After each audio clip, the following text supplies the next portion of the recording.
Greetings, adventurers, and well met Master of Dungeons here on the Master of Dungeons Twitch channel, twitch.tv/the Master of Dungeons. It's Sunday evening, which means it's time for our live play game, Phandelver and Below the Shattered Obelisk. This is our episode 7. We have our cast of characters who last week we kind of left off a little, not necessarily a cliffhanger. They had finished part of the Red Brand hideout, and they are preparing to head to the western side of the hideout to see if they can't find this person named Glassstaff and kind of end this Red Brand threat to the village of Vandalen.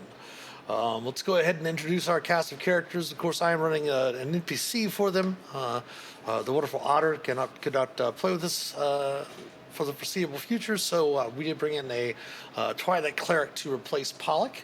Her name is Shattered Moonrise, and she's helping out the party as well. But let's go ahead, and we have Felix, Hannibal, and Ulmer. Let's go ahead, Felix, go ahead and remind everyone who you're playing. I'm playing Felix. I am a Order of the Strides wizard, level 3, Lightfoot halfling urchin, who grew up in the city of Neverwinter and is now in Vandalen with a couple of friends, and we're kicking butt in the name of law and order, I guess. I guess, yes. Thank you, Felix. Hannibal? Oh dear. Hannibal Kane is a Way of the Ascendant Dragon Monk, level 3. He's a Hill Dwarf. I am a Hill Dwarf. A Far Traveler Wanderer background, complete with my harmonica, rocking a magic item of Ring of Protection, and yeah, we're do-gooders, I promise. All right, thank you, Hannibal. And then we have Ulmer. Okay, I'm playing Ulmer Wakefield. He is a bard level 2, barbarian level 1, so he's could be called a barbarian. He has a background of a sailor who went out to sea with one of his family members and had a brush with death, and decided to come back and adventure on land. And so far, that has not improved. He's had many brushes with death, so he is ready to continue on. More than a few so far with this campaign so far. He's been down a little bit. Thank you very much, Ulmer. Everyone go ahead and start with inspiration if you didn't have it from last week. Go ahead and take your inspiration back. And because of your praying to Timora, let's bring everyone back over to you to the map where you were. For those watching, of course, you're going to be seeing things from my point of view as the Dungeon Master. So you'll see a few more things that the players won't on their screen. Should find yourselves down here in the entrance area where we first came in, and from praying to Timora and the blessings of the Shaelrin that was carrying from the sister in Vandalen. Everyone go ahead and you feel warmth and peace come over you, and the luck of Timora. Go ahead and take the benefits of a long rest. Right. Ooh.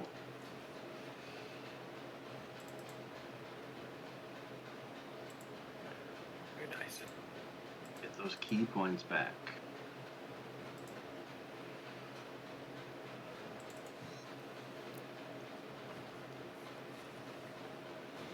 Okay. So again, you do find yourselves nearby where you came in. You did aid the woodcarver's wife and children. Did escort them out of the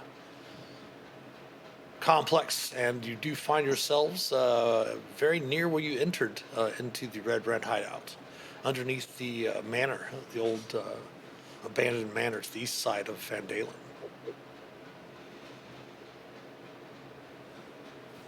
Again, this is just the area that the corpse of the Nothic is still there. You can easily toss it down into the ravine. Okay. Yes. Well, definitely get rid of that thing. So we have looks like a passage to the north here, and then we've got a passage here to the south. So Ulmer looks to his friends. What would you like to do, everyone? Refresh my memory on what the guard that we lumped up and then interrogated and then threatened and made him make a little puddle. He told us where things were. He said southwest. This corridor here was leading The guards? To the extra muscle. Extra muscle, yeah, that's it. That was I think he said bugbears, Yep, be correct. or he described and we Yes. used our intelligence. All right, so we fight some bugbears. Let's do it. I'll let you go first if you want to, Hannibal, to Always. catch up. Are You catch some arrows. How are you all descending down the stairs? Are you just walking on down, moving stealthily? Definitely trying to move stealthily. Okay, give me a group stealth check then, if you would. Wasted that roll. Oh, maybe not. Come on, Shay. Ooh. All right, a 14 and a 24. Successful check, but we're going to be looking probably around anything that has a passive of like 18, maybe, or so. Maybe 19 would happen to hear you. But of course, these are bandits and goblinoids and such like that. They are not the most perceptive of a bunch. But you think that you're going as a group fairly quietly. Rock and roll. He can. I don't know why it's not letting me drag my token past the square I'm on. Let me Should I double be check making a this. perception check? No, let me see if there's a lighting. There is a lighting thing there. There we go. Yep. Definitely not a trap. There we go. But if you want to look for traps, you can make a perception check. Always. Perception and stealth, always. So far, you do not hear or see or feel any traps on the ground or the ceiling or the walls around you as you're traveling down. If this is indeed the bunk area for the guards and such like that, or for the other members of the Red Brand bandits, their gang, they probably wouldn't have a lot of things trapped just in the open halls and stuff. But you never know. You do notice that as you get down to the base of the steps, there's a door to the south and a door to the north. I point at the door to the south, point at the door to the north, make sure Ulmer, Felix, and Shattered see that we have two doors we're playing with. I point to the one to the south and make a shall we gesture. Let's do it. All right, I will listen at the door.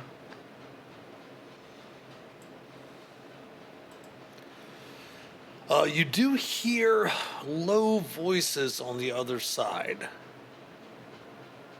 All right, so I'll go like hand gesture of talking and point at the door. I'll pull my fists out and open the door. We're gonna go with a crack to begin with. Or maybe not. Whoop. As the door opens, you look inside, and the barracks contain 4 roughly built wooden bunks with heaped blankets and dirty dishes scattered about. Strong smell of unwashed bodies and rotten meat fills the air. 4 tall, furry humanoids are lounging in the mess, barking orders at a goblin. As the door opens, your sudden appearance causes the goblin to quickly faint and fall to the ground unconscious. As he lets out a yelp. Oh, I just thought of a fainting goat. It's a fainting goblin. Look at that. There you go. But indeed, you won't. I'll go ahead and allow you, since you did have a group stealth check, I'll allow Hannibal to make an action before we actually roll into combat. Before we have everyone roll initiative. All right. I won't close the door. We're not going to make I'm you gonna- waste that. Not make you waste that natural 20 on your initiative. All right, I'm gonna roll right into the room, leaving Okay. room for my party to hopefully come in behind me, and I'm gonna take out my quarterstaff and do some cool swinging around my side and whack this guy, hopefully in the face. All right. Using my new shortcut bar. Boo.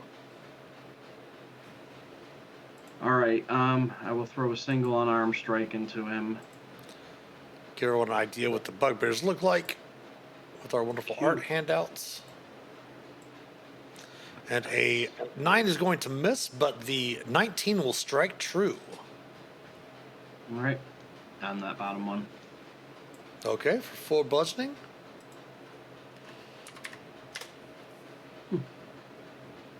You felt Thank it. you for the alert, this guy 2023. I appreciate it very much. Any bonus action? Oh, that was not your yet. that was your bonus action for the Yeah. unarmed strike. Yep. Gotcha. All right, so with deftness, you rush into the room before they can really react. But with the fainting of the goblin droop, it is initiative. So if everyone would select your token and roll initiative for me.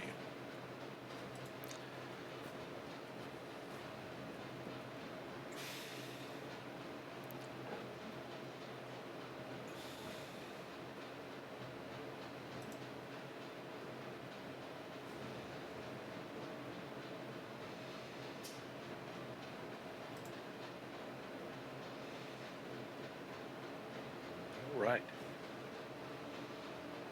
Hannibal is just up right in there. Shailran is up next. She is going to move, let's see, 5, 10, 15, 20, 25, 30, 35 back to here. Since she is a wood elf, she does have 35 feet of movement. She uses the difficult terrain moving through Ulmer and Felix, but is able to get back there to still leave the room open. And then she's going to just go ahead and drop a Toll the Dead on the. She takes sight of the room, seeing the one that Hannibal is fighting to the south, will just drop a Toll the Dead to the one on the south. It will attempt its dexterity, I'm sorry, its wisdom saving throw.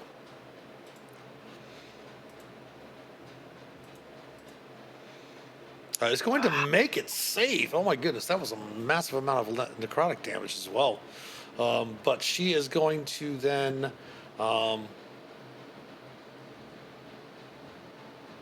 be done.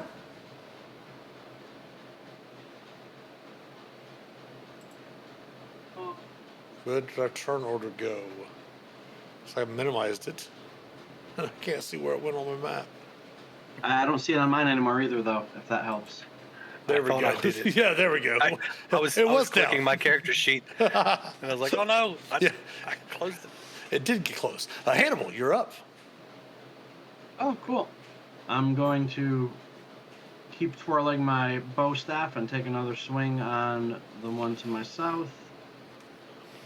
Oof. All right, and I'm going to, in the name of Frustrated Monk, use a flurry of blows, burn a key point, and throw 2 more punches at it just out of total frustration. Okay. Both of them will miss. What? Oh, snap. All right. That's all I'm doing. All right. Felix, you're up.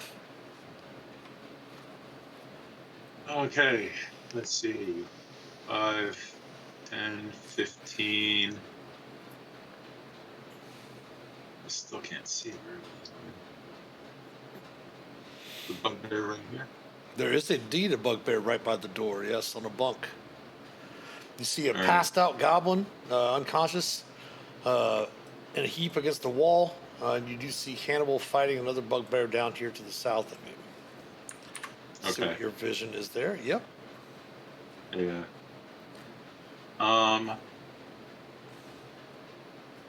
I think from here I'm going to try and attack this one. The one that's in the bunk. Sure. Let's hit it with a mind sliver. Okay. So DC 13 intelligence save. Attempting a saving throw. Wow. I need that race. Oof. Man, I only seem to roll like this when we're streaming, by the way.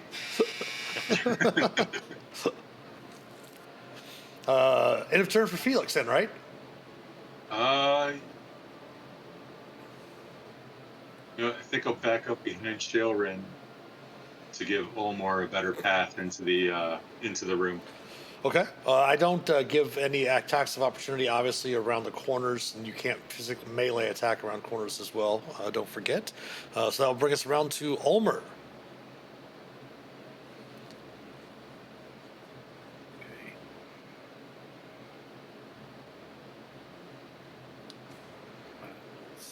Step.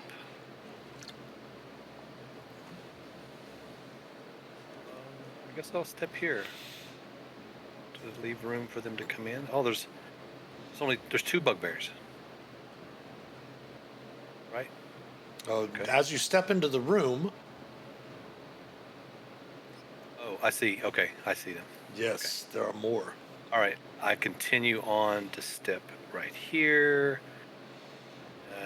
just to be closer to this one and to clear the room. Clear the door is what I was looking at. Sure. And there's quite a few of these guys. I'm going to cast Fairy Fire. Okay. On the two over on the other side of the wall? The other side? Yes. Okay. Your spell save is DC 12. Dexterity for the top one first. He will fail. He is Fairy Fire. What color is your Fairy Fire? Purple. Gotcha. And then Gonna we'll bring it out check here for the just a minute. one. No, you're fine. You're fine. Okay. We'll make a save for the one to the south. It fails. Oh, no, actually, it does succeed by one. Or by two, yes. 12 is your number. So, One of them is Alright. Fairy Fired, and you are concentrating on the Fairy Fire, so if you would put the concentration token marker on your token. And then, do you have any bonus actions? yes, I will see that we're up against it here, and I'll kind of play a little tune on my drum that's hanging on the side of my belt, and I'll give Hannibal Bardic Inspiration. All right. Ooh. All right, next up are the Bugbears. These two down here on this west wall are going to attack Hannibal, and these two are going to march right forward to attack Ulmer. The Bugbears do have a Morning Star. They have not surprised you, so they do not have their surprise attacks, but they do have their Morning Stars, their normal Morning Star attacks. So the ones on Hannibal, top one, AC of 10 will miss. AC of 23 will hit for 13 piercing Hannibal with their Morning Stars. The ones right there by Ulmer attacking each. AC of 21 for 12 piercing. And then a crit for 30. Dropping Ulmer to the ground. I think I lost concentration. I think so too. Yes, I think so too. Oh, man. Okay. But you don't actually get knocked to the ground because I have. you are a half Half orc. orc. You're half orc, so you're at 1. 1 point. I have full space. Oh no.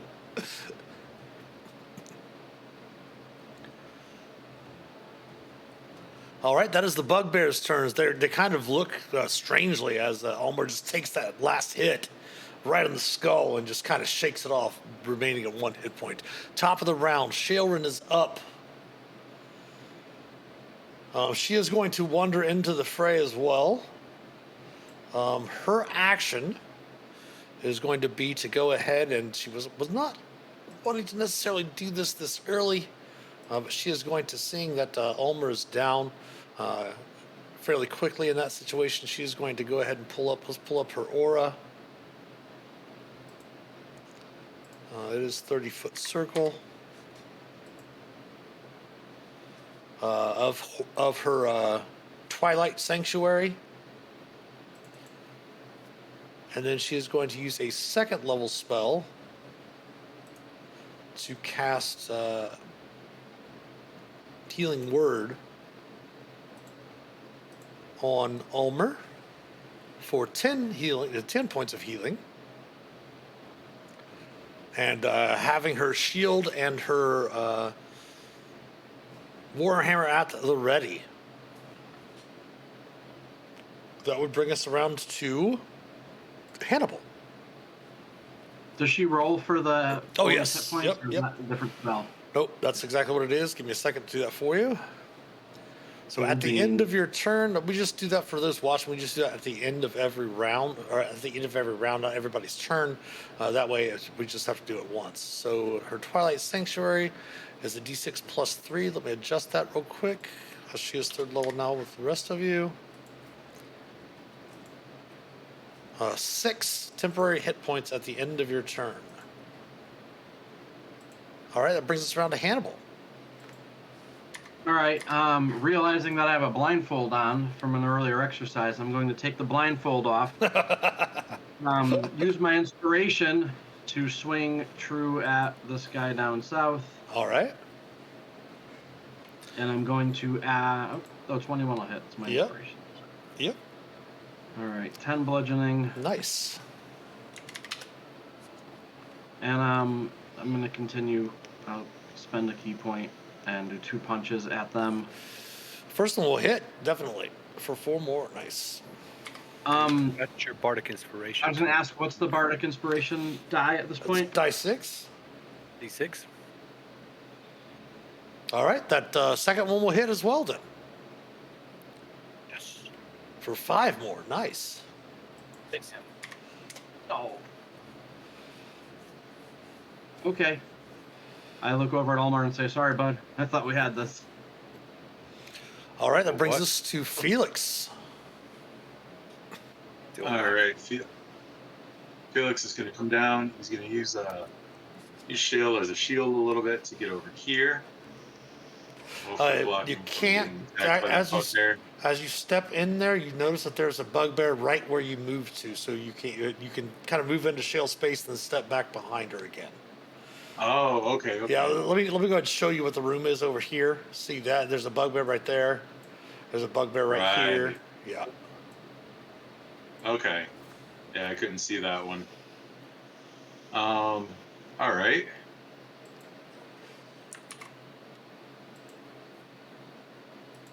Well, that one that Hannibal's been working on looks like it's pretty hurt, so I think we're going to try and hit that one with another, what's it called there? Tasha's Mind Sliver. Mind Sliver. This. There we go. DC 13. Attempting its intelligence save. It will fail, and you will kill that bugbear with the Mind Sliver.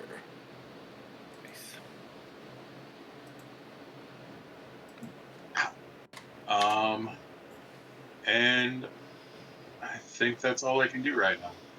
All right, Ulmer. I am Oh, actually, rattled. do me a favor. Please do Yes. give me 2 Constitution saving throws, though, for the concentration on the Fairy Fire. The first one would be a DC 10. And the second one would be a DC 15. So Fairy Fire is gone now. So you don't have to concentrate on a spell if you want to do something else with your bonus action. Okay. Well, all right then. I will go rage. Okay. Getting really angry, and we'll just spin around and attack the one closest to this. The one that critted you. Yes. Okay. Yeah, that guy. So, second here. I'm going to fix that before I do that. And swinging the talon. I will hit. Nice. So 9 with the rage damage. Oh, yeah. I meant to put that on. Rage. Yes.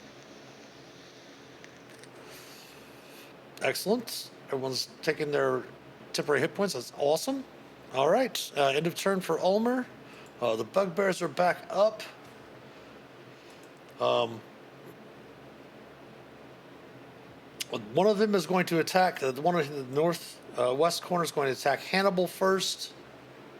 The Morning Star. Wow, AC 19 for 15 piercing to Hannibal. Damn. One is going to attack Shaelrin. Missing Shaelrin, and then one attacking Ulmer. Missing Ulmer. Nice. Shaelrin is up.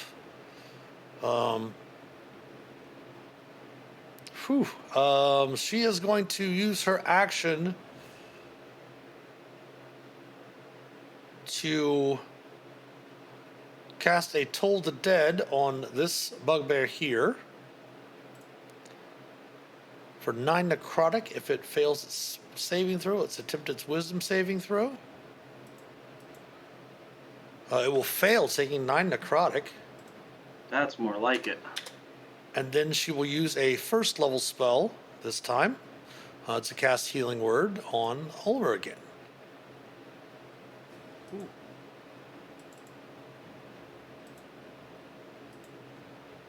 For 5 healing to Ulmer.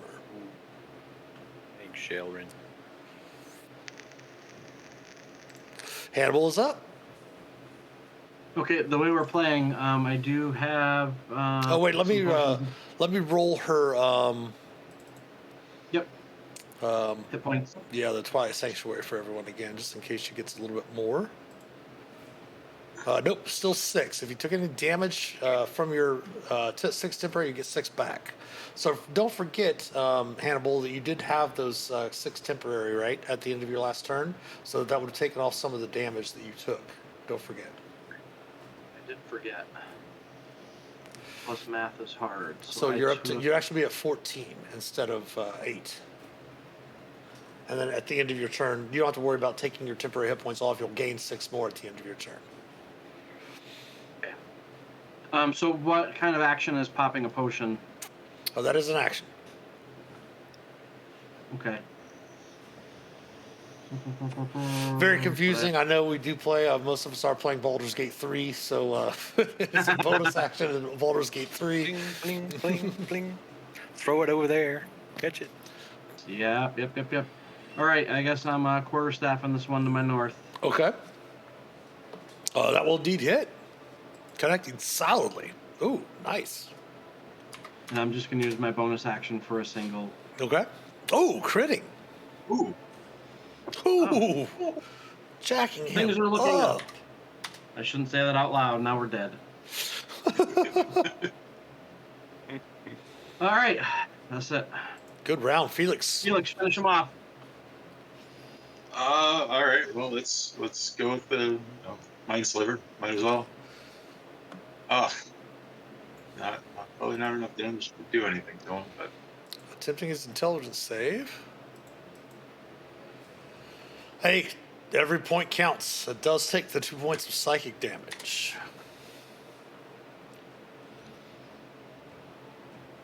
Fingers. Kill them all. Kill the monsters, of course, right? Oh, yeah. Well, I don't know. Oh, the monsters. yeah, knowing them, Yeah.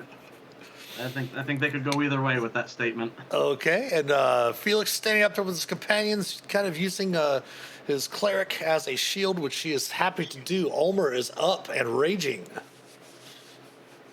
Swinging away once again with his sword. Shield at the ready. 20 will hit.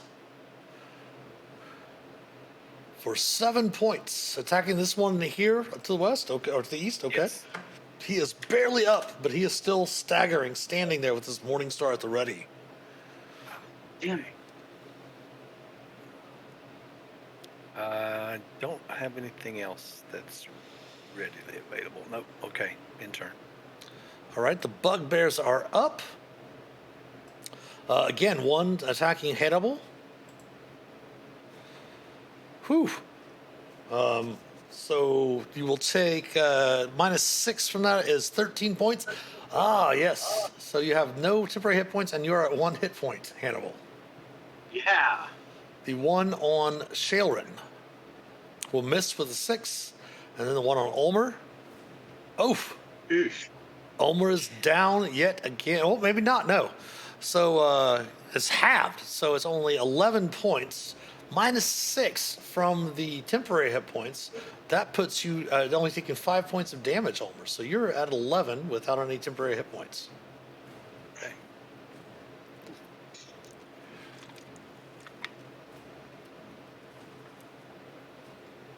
Whew. At least that time you were ready for the crit, right?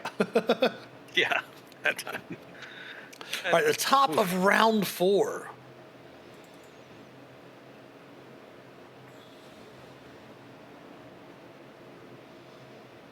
All right. Give me 1 second here. I'm checking something real quick. Okay.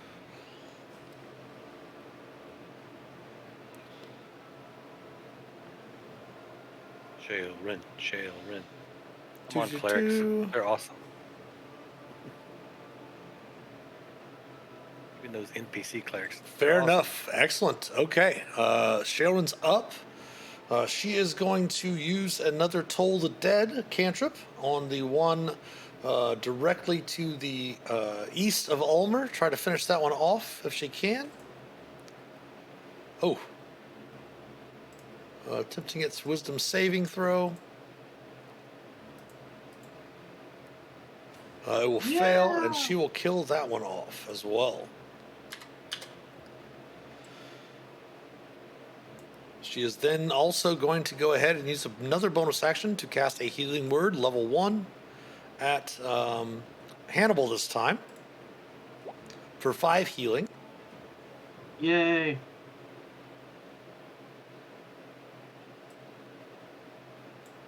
And that will be the end of her turn. Hannibal is up. Oh. Running into combat. Yeah. All right. This one up north. Quarterstaff. Come on, dice. Oof. Key point.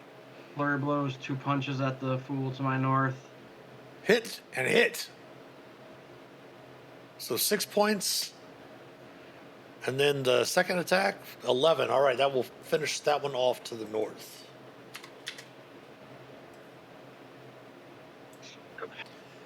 Any movement? No thanks. Shit. No thanks. I'm really tempted. I'm really tempted, but no. What are the odds they crit again? Right? Stay back. All right. Felix, you're up. And keep in mind, the one that's remaining is the one that's engaged with Shailrin. I mean, he's been attacking her, and she's kind of been deftly moving around, using her shield to advantage, trying to keep support going. All right. Oh, wait, my apologies. I also forgot to roll her Twilight Sanctuary again. Let's see if we can get some extra points here. Oh, it's 9 this time. Nice. So right. you have 9 temporary, Hannibal. Yay. Make sure to change both boxes, don't forget. Yep. Yes, sir. All right, so Felix, you're up. At the end of your turn, you'll be able to add 3 more hit points at the end of your turn. Go ahead, Felix. All right. Well, let's see. I think I'm going to try what I was going to do before and just move to the other side, up onto that bed, Sure. Yep. and then hit the remaining one. Do I have anything other than cantrip? For those watching too, our characters are specifically, they wanted to make their characters more for story than an optimization. So thinking of a lot of things that the characters at 3rd level might have, the characters themselves have kind of made their characters more from, like I said, a story perspective than being optimized. So many of the things you would think about them having, they might not have because they opted for story. So go ahead, Felix. My apologies. Let's try one of these out. Tasha's Mind.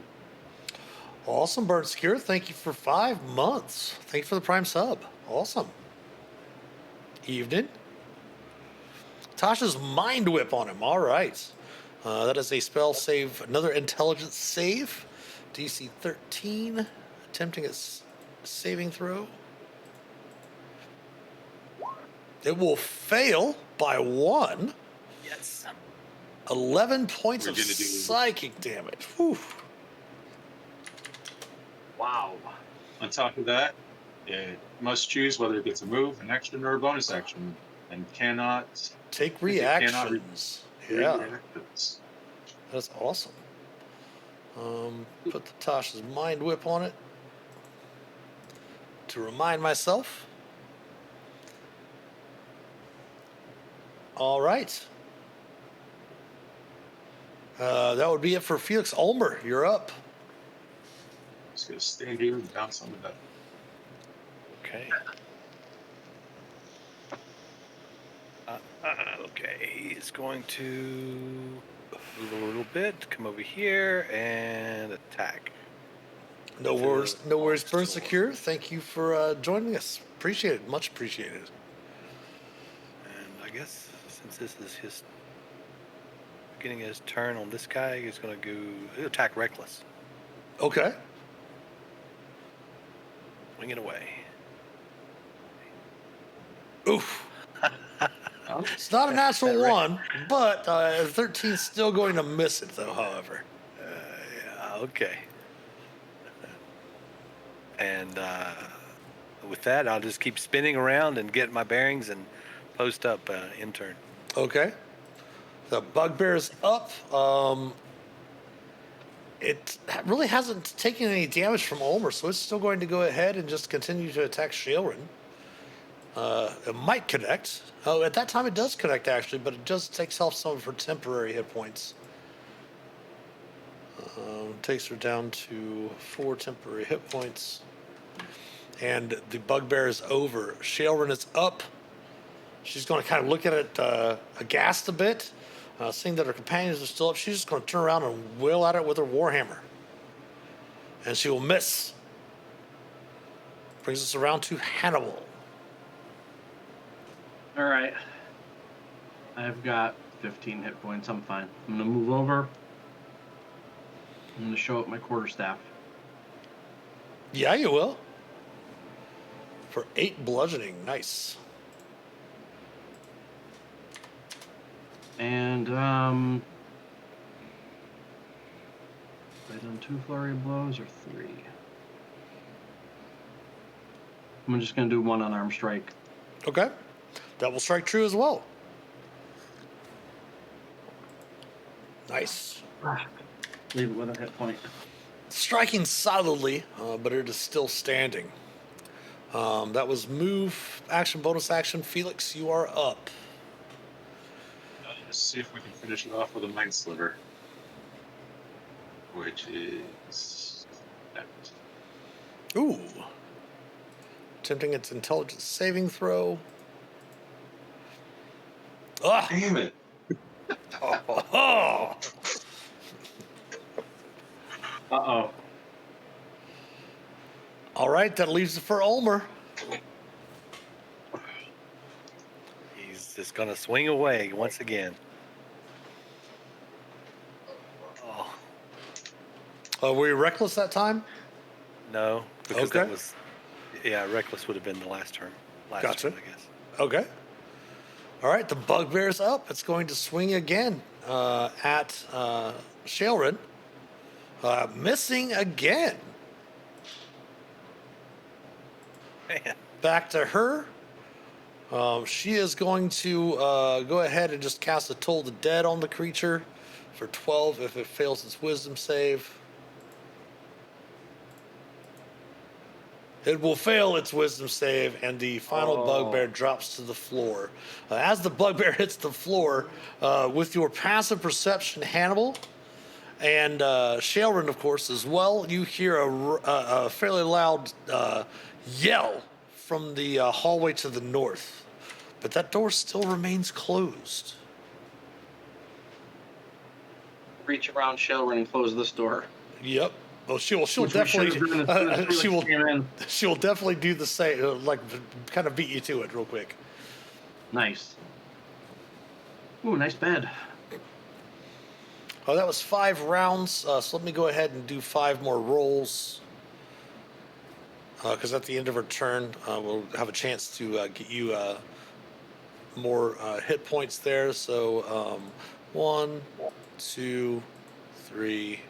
Okay, so everyone go ahead. If you do not have your temporary hit points up to 9, go ahead and make them 9. It looks like everyone does have up to 9 except for her. All right, so you will have that temporary hit points until you finish a long rest or you lose them.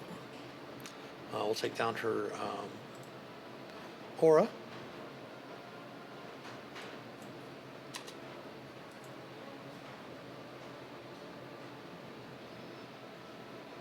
All right, the bugbears have been defeated. Looking about the room, as I said earlier, there's a smattering of dishes all around. I mean, the room is definitely not cleaned or taken care for or anything like that. You still have the unconscious goblin lying there on the ground.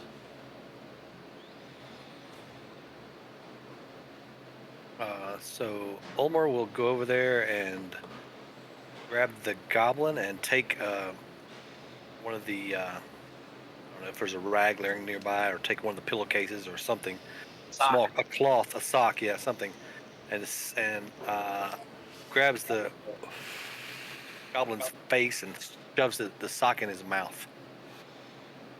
Then and shakes him a little bit to wake him up.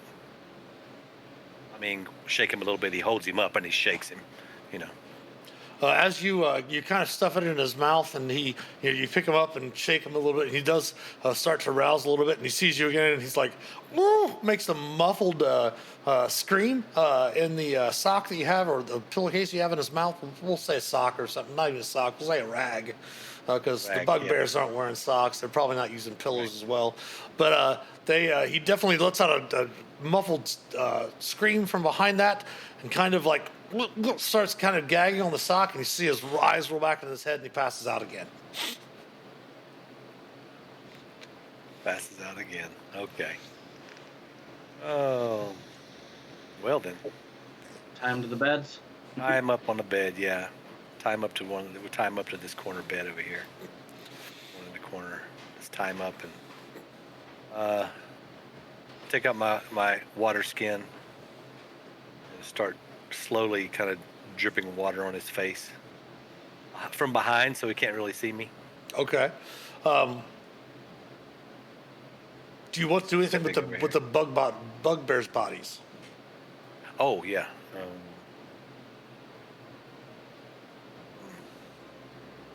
Guess we should probably put them over here on the corner bed and then cover them up. I guess. You know.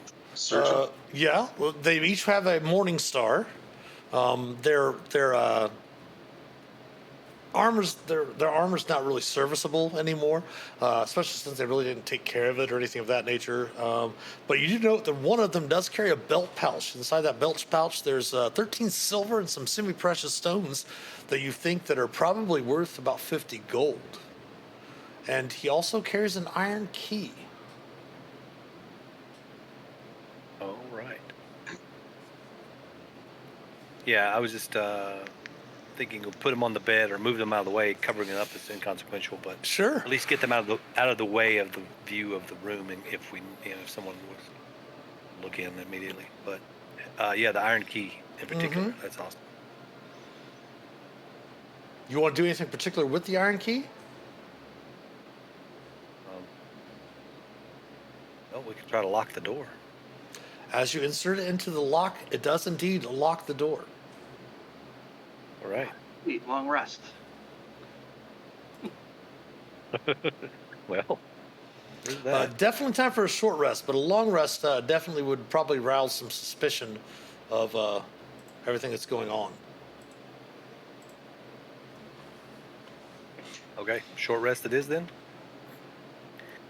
Sure. Give me them key points back. As you settle down for your long rest, Shailrin does come over, and she's going to. Let's see. I don't think she's probably not going to get any spell slots back because her channel divinity. She only has. Well, she gets them back after short rest, right? She can use it twice between rests. No, at 6th level she can use it twice between rests.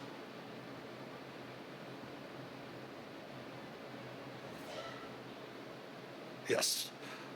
So she gets it back, so she can't use her harness divine power since she used it before taking the short rest.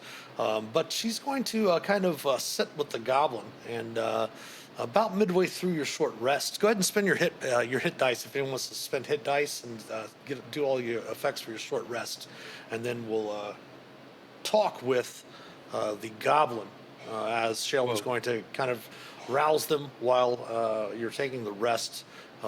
And be able to speak with the goblin Droop. So let me know when you are rested. Okay. Do we get anything from Ulmer for Bard for resting or not yet? I got. I can do the Song of Rest? Song of Rest. Yeah, it's yeah. Extra It's D6? extra D6. Yeah. Yeah, go ahead and roll that D6 then, if you would, Ulmer.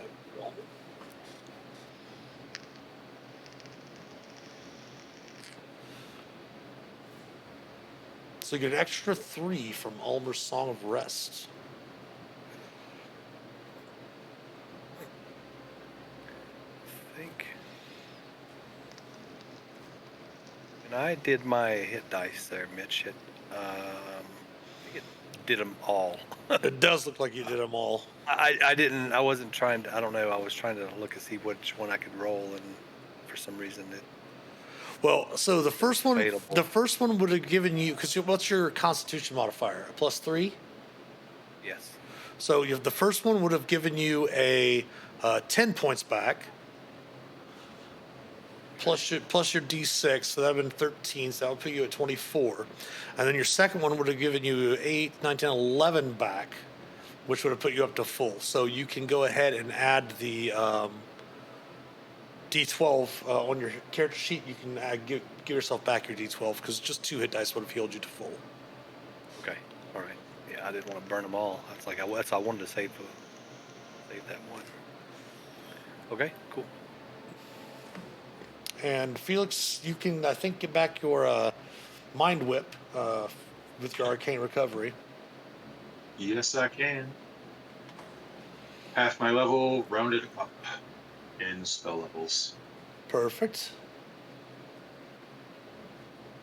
So everyone's gotten their short rest. It is close to the top of the hour, and my watch is saying it's time to stand. So we're going to go ahead and take our first little break right here, and we'll come back and see what the players, what information that Droop might have for the players.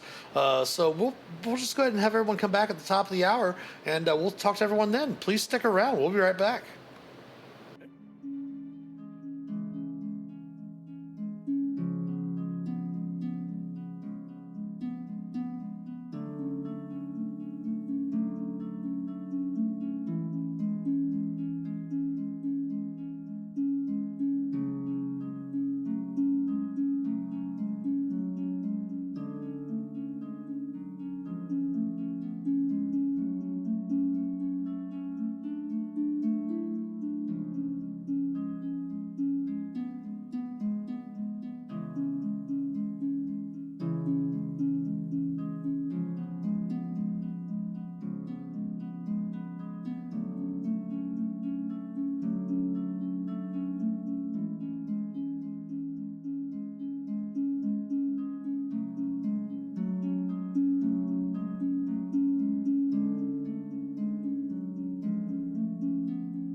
right, welcome back, everyone.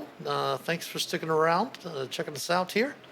Master of Dungeons Twitch channel here at twitch.tv/the Master of Dungeons. We are on episode 7 of Fandelver Below the Shattered Obelisk.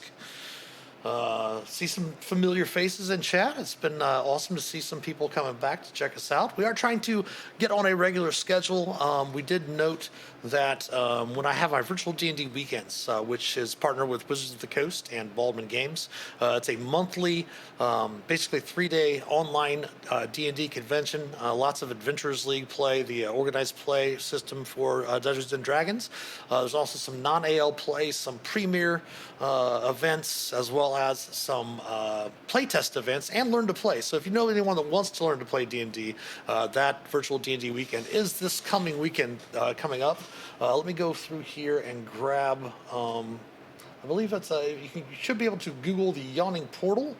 I can't think of off the top of my head the exact website. But if you search Google or Bing or whatever you use, you should be able to search the Yawning Portal. That will give you a website. I think it's yawningportal.dnd.wizards.com, I believe, might be the thing. And just click on the December virtual D&D weekend, and you can get tickets to play some awesome D&D stuff. I have a red carpet event this weekend, so none of my games will be public, unfortunately. Well, I won't say unfortunately. It's great for the players that invited me to run a red carpet event for them. But there's lots of great things going on this weekend. We have a brand new epic for the Planescape hardcover set that came out. That was written by a good friend of the channel's Eric Mengi, and of course Sean Merwin, who is an excellent author.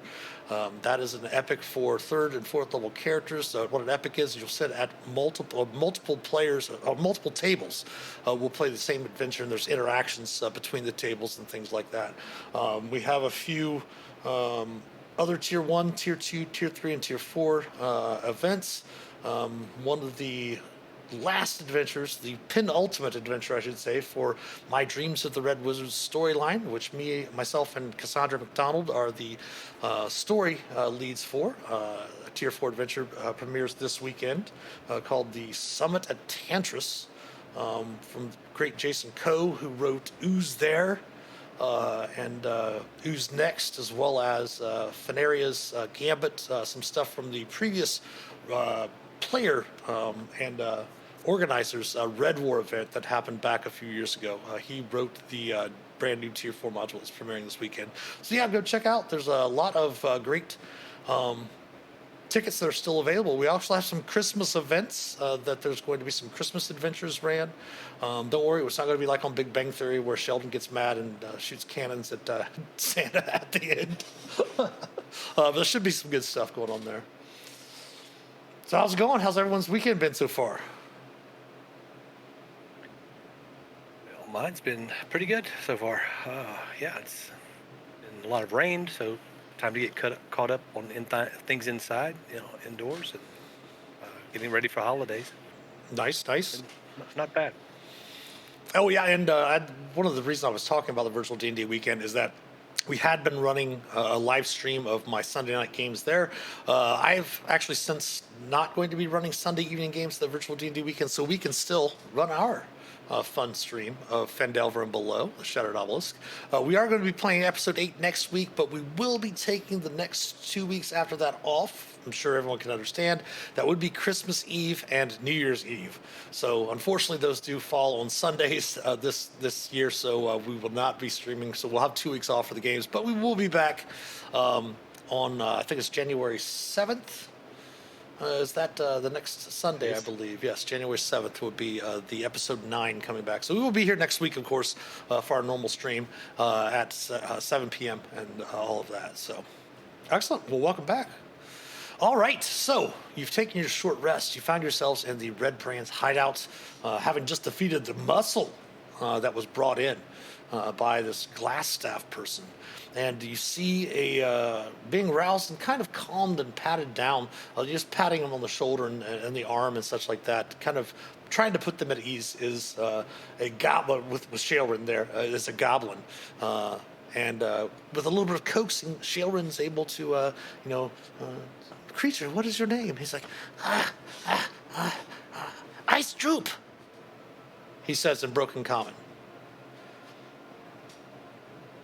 Do you have any questions for Droop? She looks to the rest of the group. Yes, Olmore asks him, where is the kitchen? And where's your boss?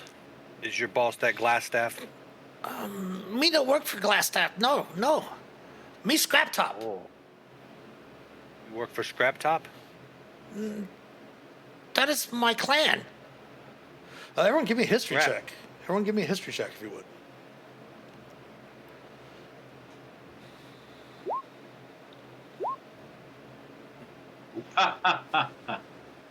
Excellent. All about the history. And Sharon kind about that. of looks around and says, "Well, go ahead, Droop." He goes, "Oh, Scrap Tops. We scavenge and tinker." Droop wandered into a hideout looking for parts for wagon I was repairing at home. Cragmaw's demanding me join their band, but I just won't go home.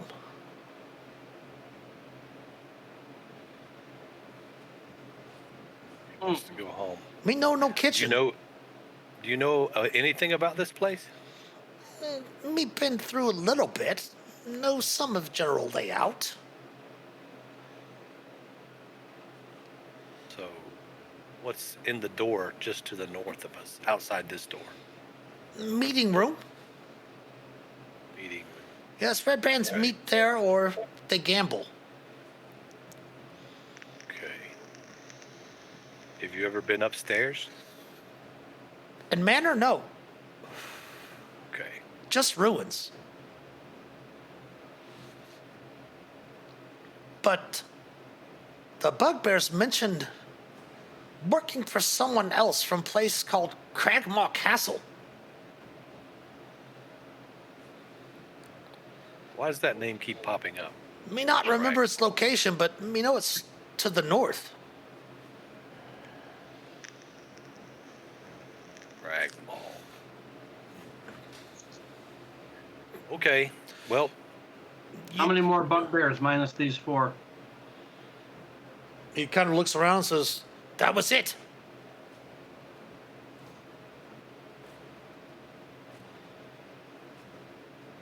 Mm. what do you think, Felix? You know, safe way out? Droop really want to go home. What should we do, Felix? Should we take care of this little rat or let him go? Sharon does kind of gasp a little bit and look at you a little sternly. Well, I meant take care of him, like, take him outside.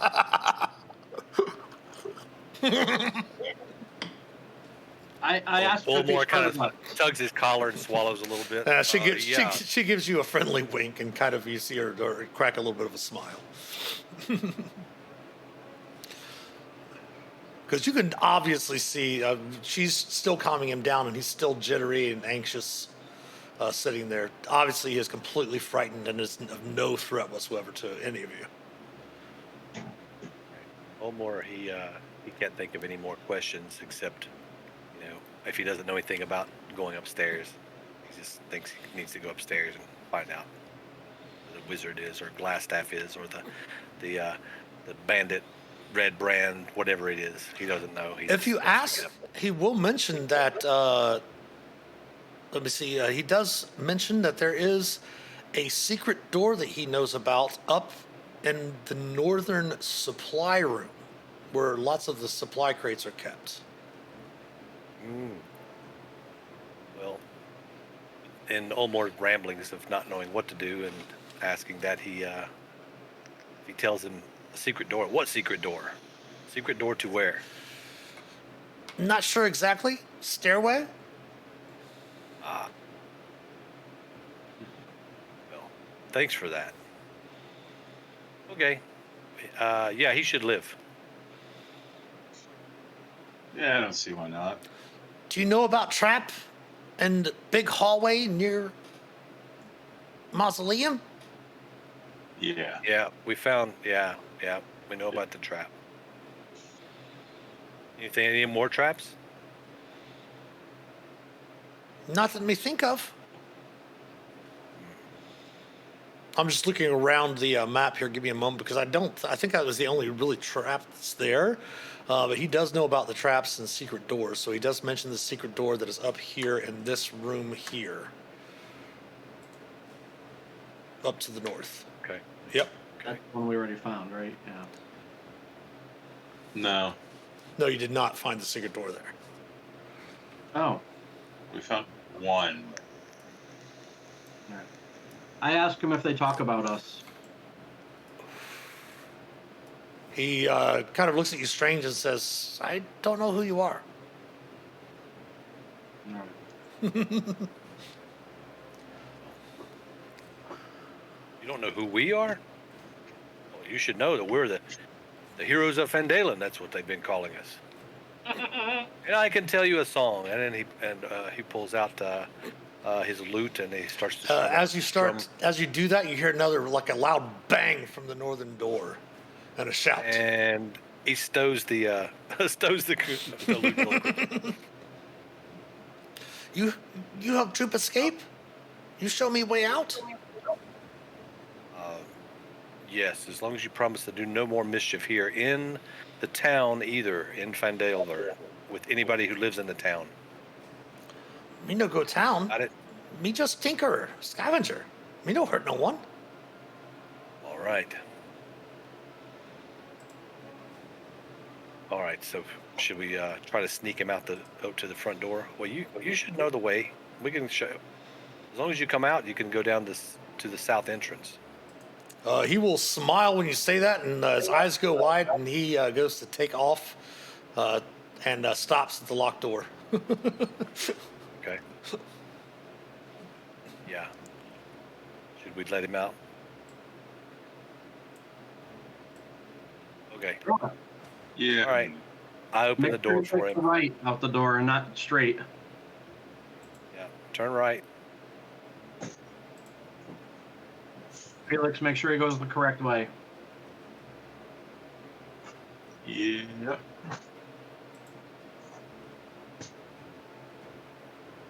All right. Let's go almost die again.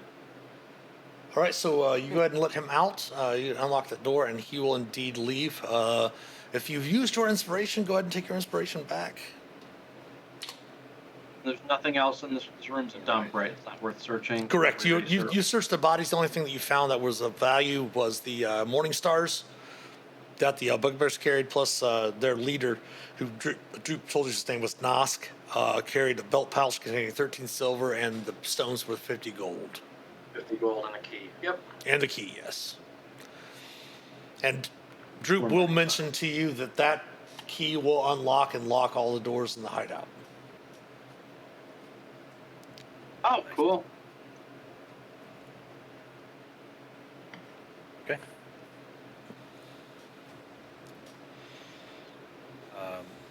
Wilmore hands the key to Hannibal, since you will probably be in the front. Ugh. That worked out really well. All right, I will unlock this door.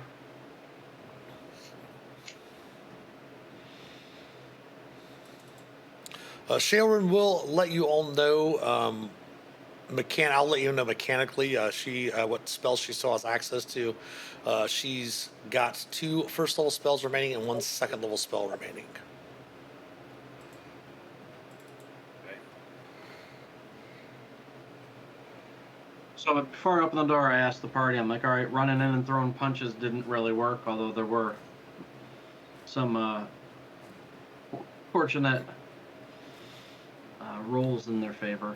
Well, you also do know that Droop did tell you, if you want to believe him or not, that was all of the muscle. So that was their main, the main force of what would be in here. The rest would just be bandits or ruffians. All right. I would hope so. I almost died twice in one battle, so. I lived in one hit for a few rounds. Yeah. I was like, jeez Louise. Come on, Wilmore. Oh, okay. So, yeah. Throw more punches. Okay. To the All right, north. I'm going to try to unlock this door. I can't click on it. It's saying locked. Yeah. Sure, yeah, I can unlock it for you. Yep. And then we'll There you go. head up north. I will give a listen at the door. You can use your Player. actually you can use your passive for that. Okay, good. Kind of stepping up there, putting your head to the door a little bit, trying to hear what's going on. It sounds as if there are. Give me give me an insight check. All dice. Nice. You think that there's probably maybe 3 to 4 voices, separate voices. They are speaking common, and it does sound as if they're playing a game of knucklebones. You can hear rattling sounds followed by shouts and groans, and then a gabble of voices as wagers are paid out. Whisper back to Ulmer that they're playing Knucklebones, and I ask him if we should join them with a game of Knuckle Dusters. Of course. All right. He whispers. I will quietly try to open the door. Going to burst into the room. I said quietly try to open the door. Okay. Give me an individual sleight of hand check, please. Sleight of hand, ouch. You are able to crack the door open, and you see that there are indeed 4 people around the table playing a game of knucklebones. Great. Charge towards this one. And All right. quarterstaff over the head. 1 second before you start rolling. Hold on 1 moment, please. Let me go ahead and give you a room description real quick. Several worn tables and chairs are scattered around this large room. Wooden benches are drawn against the walls, decorated with brown and red draperies. Several ale kegs are propped up and tapped. 4 tough-looking human warriors wearing scarlet cloaks are gathered around one of the tables. A stack of coins and trinkets is heaped upon the tabletop between them. Since you burst into the room, you have surprised the occupants. Everyone go ahead and give me initiative, and all of the occupants have the surprise condition on their first round of combat. So I will give you advantage on your first attack. So let's go ahead and roll for Shailran. And then we will roll in the ruffians and the bandits. Arr. So you will have an advantage on the first round if they have the surprise condition, which it looks like maybe only Felix is going to go before they do. Top of the round, Felix. Indeed, you are up first. All right. Let's see. 5, 10, 15. Stop here. See where I can go.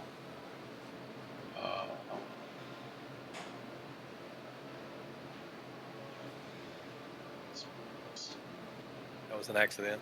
No problem.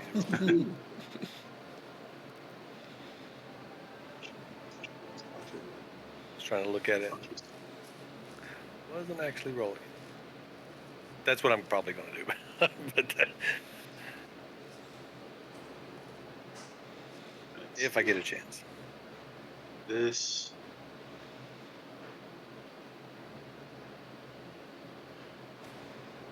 Perfect.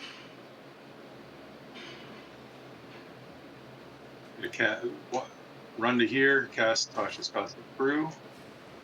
Puking some acid all over them. Yep. Dex save DC 13. Okay, we'll start with the ruffian at the top first. Dexterity save. He will make his save. And then the bandit will attempt his dexterity save. Oh, he will make his save as well. Son of a beach. All right.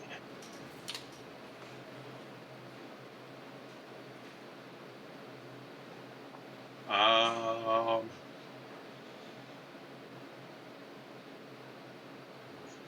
20.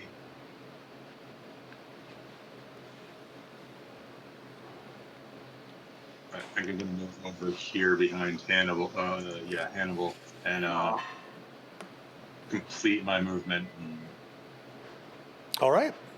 That's right. You have a move of Stand 30 here. now because of the boots, right? yes, I do. Excellent. All right, the ruffian is up. Their surprise condition ends at the end of their turn. The bandits are up. Their surprise condition also ends at the end of their turn. Hannibal, you are up. They don't get disadvantage for having surprise condition on deck saves, do they? They should. I don't believe so. We can go ahead and check surprise.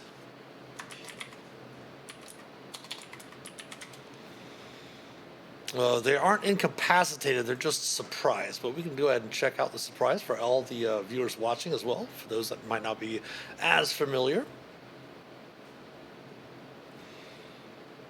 They just can't move or take action on their first turn of the combat. They can't take a reaction until that turn, their turn ends. Okay. There's no disadvantage on their deck saves. They are probably going to have disadvantage on their attacks against you because they are all four visibly intoxicated. But Hannibal, you are up.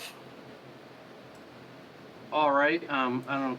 Can you see that I'm playing with the cone? I didn't know that was visible. Sorry. Yeah. I am going to cast, or I'm going to use the action that I threw in chat, Breath of the Dragon. Okay. I have a 15-foot cone out. It's not. I'm going to step over to here and cast it from the corner main. Now, to help you, right here, what you can do is while you're moving that, hold down your Alt key, and whenever you get it where you want it to be placed, release your Alt key. So if you want to bring it back to that corner, right there, Okay. and that will get 3 of them. This is a 15-foot cone, and my action is a 20-foot cone. Okay, so then what we can do, because they did. Let me go ahead and delete this. They did add in the measuring tools. You can actually change that shape to a cone, and then you can snap it to the corner. And then what we can do is, let's go like this.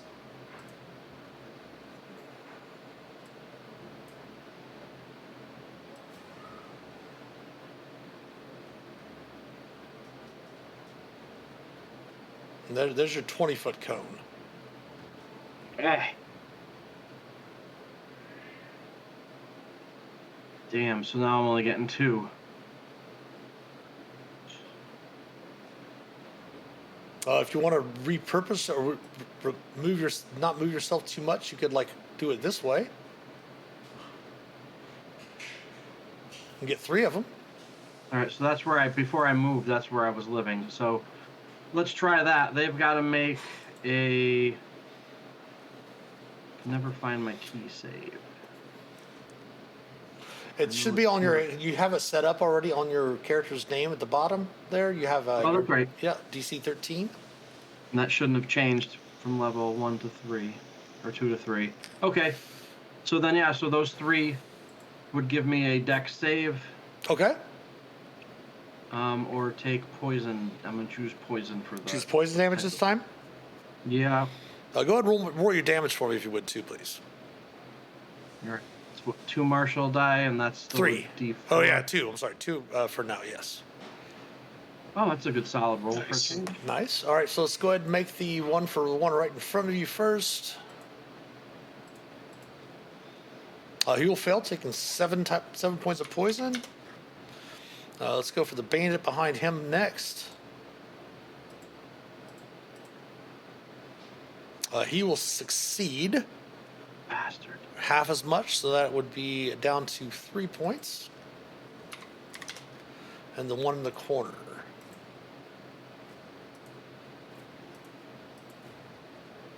He will succeed, taking 3 points as well. Or at least I'll have a little damage for Shay to do her tolling on. Anything else? And now that, I just want to see that doesn't count as a attack where I can get my unarmed bonus punch, right? Correct. But if you wanted to spend a key point, I believe, does Flurry of Blows require you to attack to be able to use it?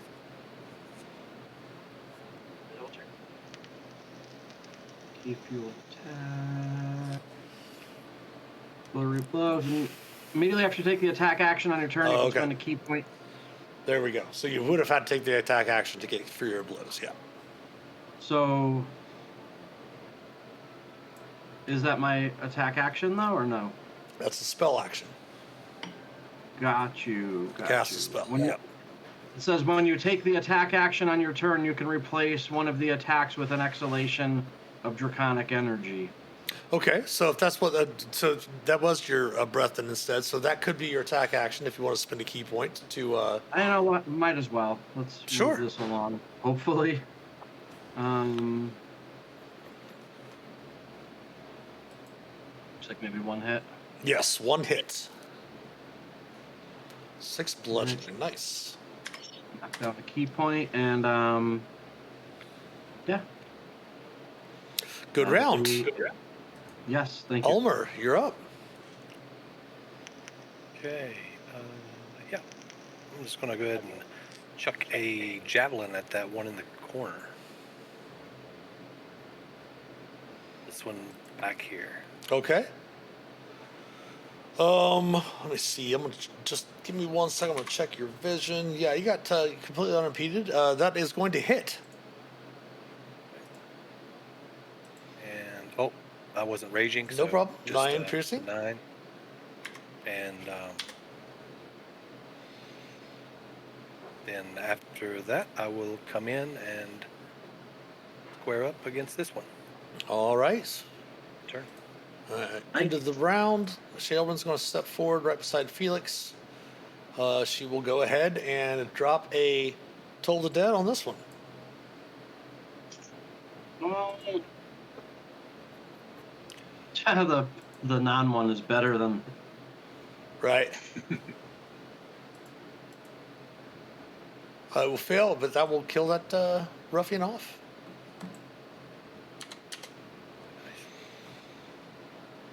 And that is the end of her turn. Takes us to the top of the round. Felix, back around to you. I think I'm going to target this one back here. And Might I make a suggestion for you? Since we always talk about this, is also we always want to help people learn and stuff like that. Since your companion did use their breath weapon, if you wanted to, this has softened them up for your sleep spell. If you wanted to cast your sleep spell now. I think I'm going to hold a sleep spell for Ash staff. glass staff. Mm-hmm. I know I've got a few extras, but Sure. yeah, I'm going to hold that on for him. Okay. And I'm going to chill touch the one in the back here. Okay. Nice. That will 22. definitely hit. And Oof. for 1 necrotic. Oh damn. Anything else? I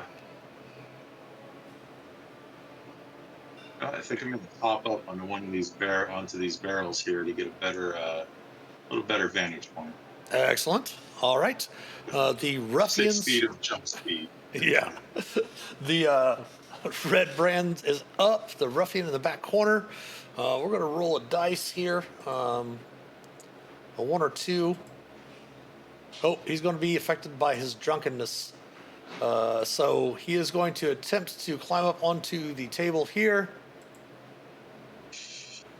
making a acrobatics check at disadvantage. Oh no. He is going to fall prone, and then he is going to use the rest of the movement to kind of stand up, and his turn is over. The bandits are up. Let's roll a 1 for the one to the north. He can act normally. And then let's do the one to the west there. He can act normally as well. So this one's going to step down to Hannibal, and the other one that's on Ulmer will attack Ulmer. They both have scimitars and draw them. The one on Ulmer first will miss with an AC of 12.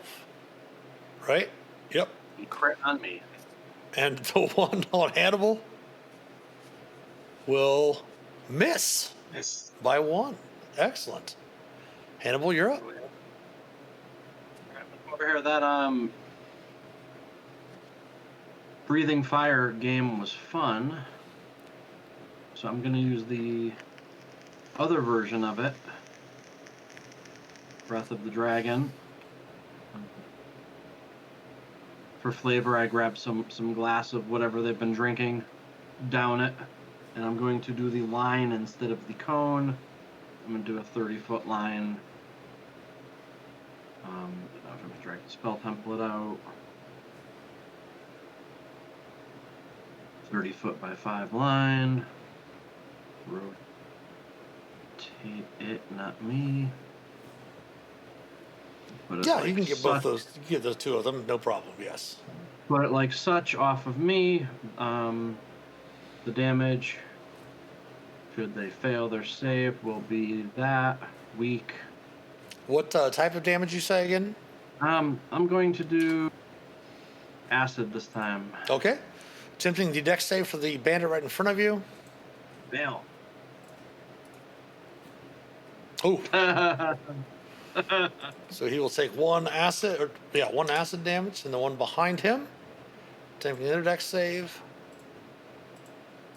He's drunk. Oof. Oh,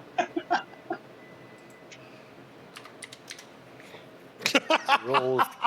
He rolls in the beer and slides off the table all right. just in time. Even All right, with the one right in front disadvantage, of they me. would have both saved. Wow. That was sad. What a sad use of a turn. The first Trying one to keep will my- hit Yep. for floor blows. Gotcha. So there we go. And the second one will miss barely. All right. Anything else for Hannibal? I look over to Ulmer and Shalrin and say, "Go ahead, finish him off." All right, Ulmer, you're up. All right. He's gonna attack this drunken brute that seems to be sobering up right in front of him with the longsword, Talon, and Oh. misses. Misses. Does he miss? He misses. Yes. Okay. All right.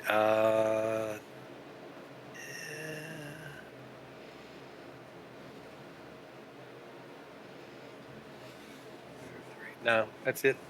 Done. All right, And then Shalrin is up. She will go ahead and drop a Toll the Dead on the one on the table.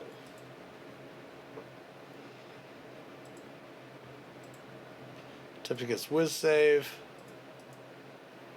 Will fail and will take the ruffian out. The ruffians are now out of combat. She's also going to step forward in between the two of them. And it is top of the round to Felix. Try and chill touch this one here. And miss. Oof. All Apparently right. high ground did not help me out at all. The bandits are up. Let's go ahead and do this again. Oops. There we go. All right. The first one by Ulmer is going to have disadvantage on his attack rolls because his intoxication's kind of messing with him a little bit. AC of 6 will miss. And then the one on Hannibal can act normal. Sober Sam over here. Nice. AC 21 for 4 slashing. Don't forget that takes off of your temporary hit Yep. points first. It is to Hannibal. All right. Quarterstaff on the one in front of me.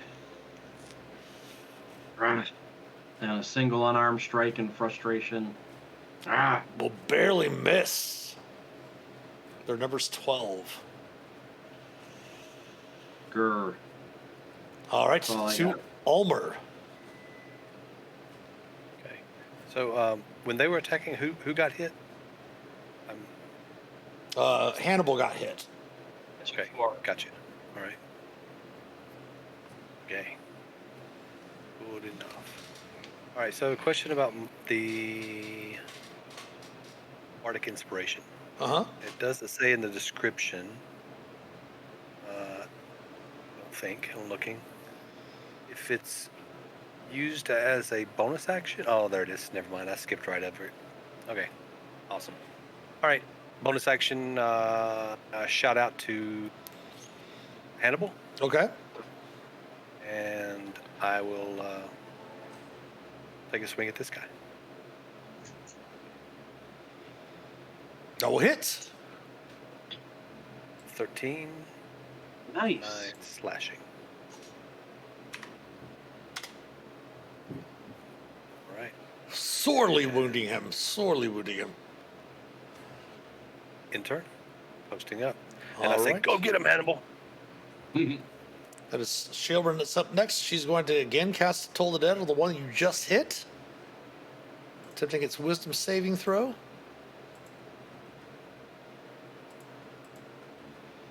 It will fail, and she will kill that bandit with another Toll the Dead.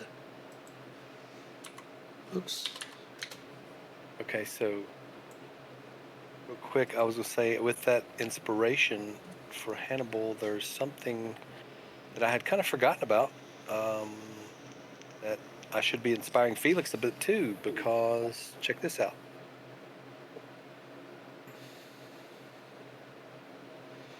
Is that new? I guess so. I didn't.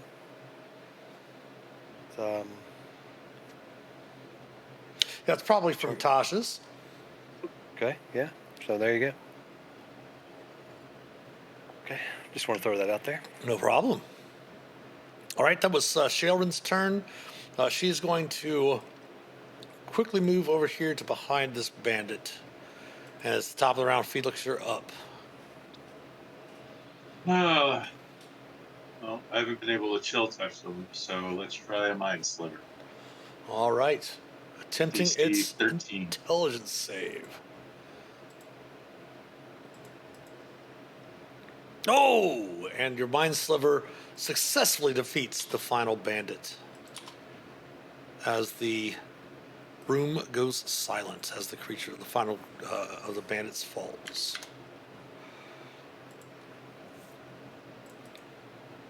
Good job. Kind of looking about, you of course do note that the Red Brand ruffians, there's two of them. Again, their armor not really necessarily serviceable. It's not going to really get you much coin as it is just rough leathers. But each one of the ruffians does carry a short sword, so there are two short swords. And the bandits each have a scimitar and a light crossbow. We'll say with 20 bolts each, so 40 bolts for those light crossbows, and two scimitars. And all of the wealth in the room is actually on the table in front of them. Kind of spilled over since the one kind of crashed to the table as he jumped up, drunkenly falling down. But you're able to scrounge a bit. You do note that there's 75 copper.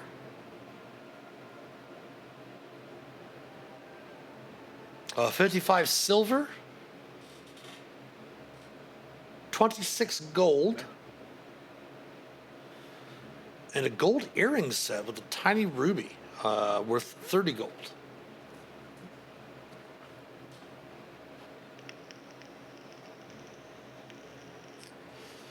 Nice. 30 GP. And everyone should feel happy you went through a combat with unscathed, pretty much, other than losing some temp hit points. Good job. Thank you.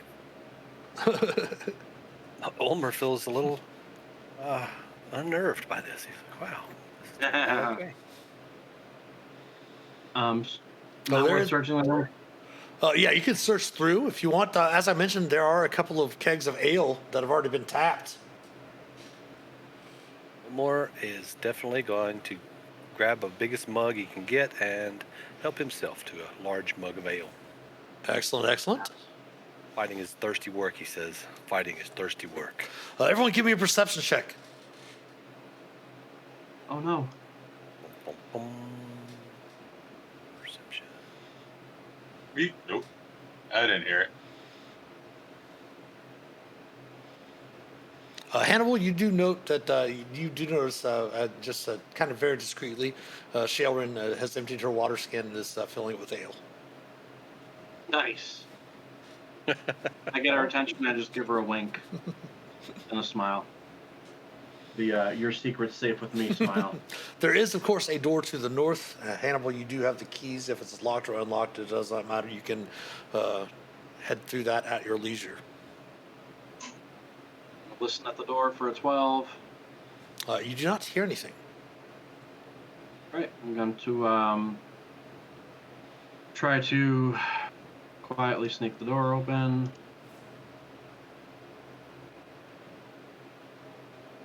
It opens into a hallway with stairs going up to the east and a door to the north. You could easily surmise that the stairs going to the east lead up back out into the room with the chasm, with the crevasse in there. Roger. I will give a listen at this door. With your passive perception, faint bubbling and dripping sounds can be heard through beyond the door. Bubbling. And dripping sounds. No, I whisper back to who's behind me. Ulmer. I whisper back to Ulmer that we haven't found our friend yet, and I'm gonna ask him. Let's try to go quietly. I don't know if you want me to do a sleight of hand or a stealth, but I'm gonna try to creak the door open. You can go ahead and give me another We should- group stealth check. Yeah. We should be trying to be sneaky. Nice.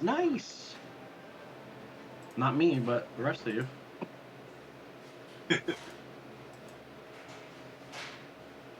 Nice, 21 and 20 for a group stealth check. 2 of you succeeded. So yeah, you're fairly quiet.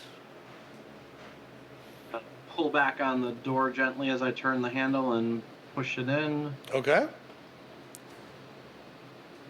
Looking through the door, peering through the door, this room appears to be a wizard's workshop. A large work table is set up with alembics, retorts, distillation coils, and other alchemical devices, all of them stewing and bubbling away. Bookshelves are crowded with sheaves of parchment and strange-looking tomes.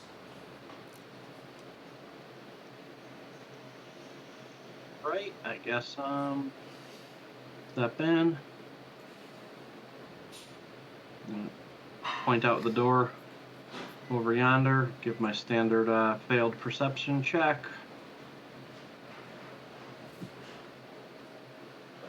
And try to do the same once I have some folks in position. You hear nothing at the door. Excellent. I point at the door, I point at Felix and Ulmer and give them the thumbs up. As quietly and carefully as I can, I will open the door. It is locked. Hold on. Oh shoot, I have the key. Your key does not work. Oh boy. As you, with your passive perception, you see a strange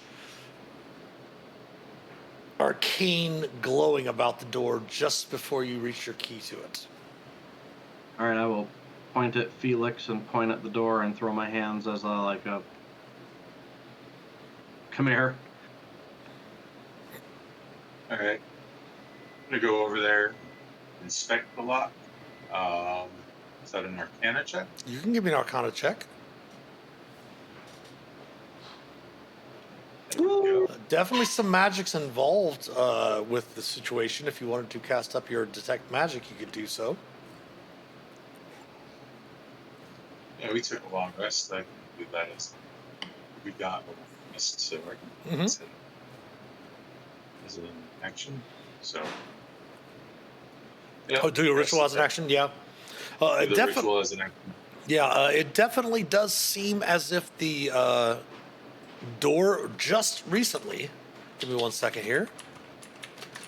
Getting the what magics you see.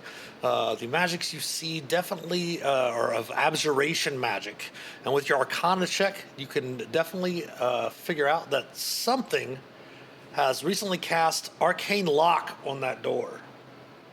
Give me a perception check if you would as well, Felix and Hannibal. 15. 24. Oh, you hear very slightly some cursing under someone's breath, and the click and like a quickly gathering up some things, and a clicking and then shutting of a door somewhere inside that room to the other side of on the other side of the arcane lock. Even out the secret door on the side. Mine. Okay, Bird Scare, we can't use Taken again. Taken never went by storm. That's the name.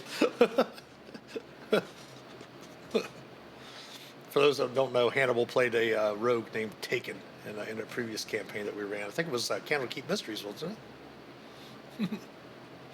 Yeah. There may be a 3/5 rogue also going by the same name in a different dimension. Gotcha. With those perception checks, I'm not even going to make you make a insight check or like that.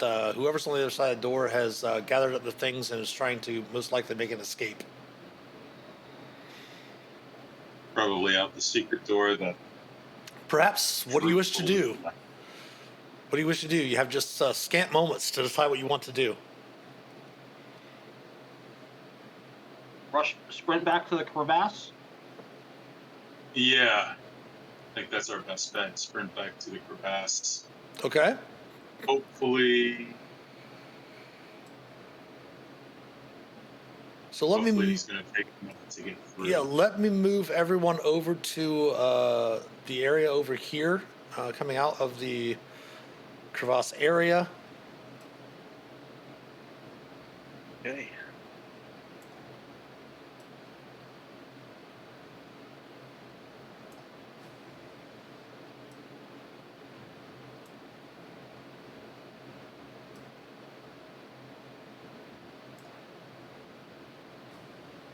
Pull something from the GM layer real quick.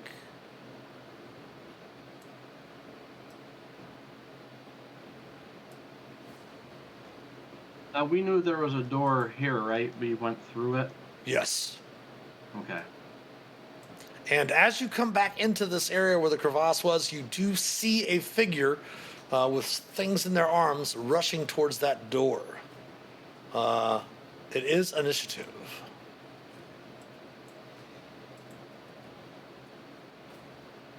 All right.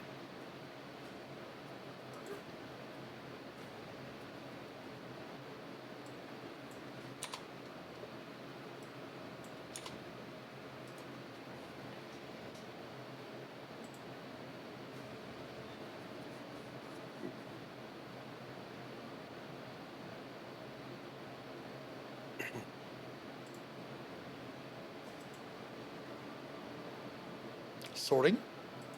First act is Hannibal. Oh snap! Let me double check my speed because I'm a monk. I got some fast monkey business. 35. 5, 10, 15. Did I do 20, that? Nice. 25.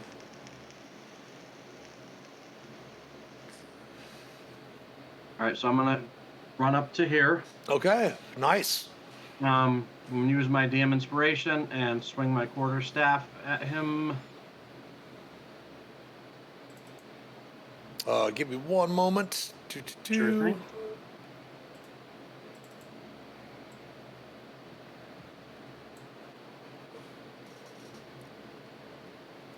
You first notice that you would think it would hit just from the figure what they're wearing. They just seem to be wearing robes. However, when your staff strikes them, a arcane energy moves about them. You've seen your companion Felix with this many a time. It is definitely wearing the creature, the figure there in front of you does have mage armor cast upon themselves. Okay. Burn my last key point and throw 2 unarmed strikes at their body. Okay. The 22 will break through their defenses. And I try to position my large chest-haired structure in between the wall here so that I'm sort of blocking off the door. For those that can't really necessarily see the dwarven monk's chest hair, there you go on your screen. Magnificent. All right, that would be Hannibal's turn, right? Yep.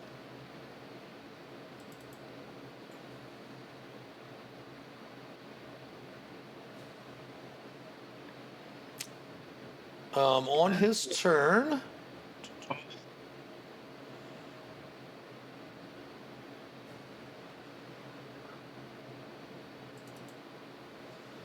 the bad guy is up, Glassstaff. He is going to try to cast a spell on you, Hannibal.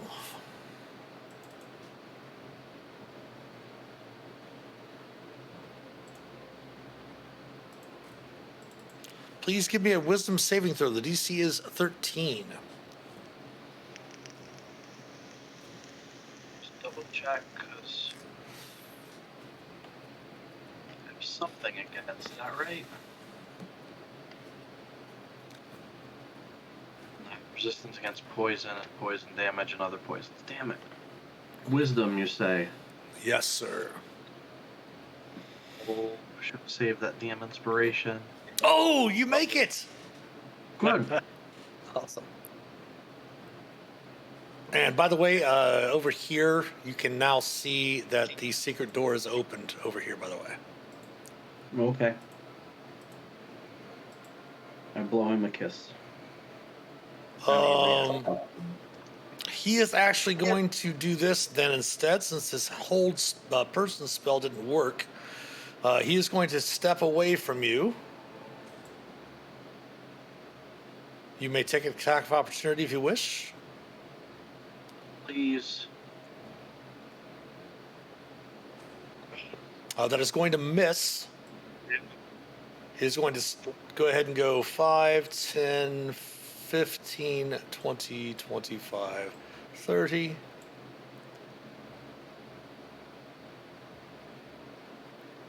And his bonus action.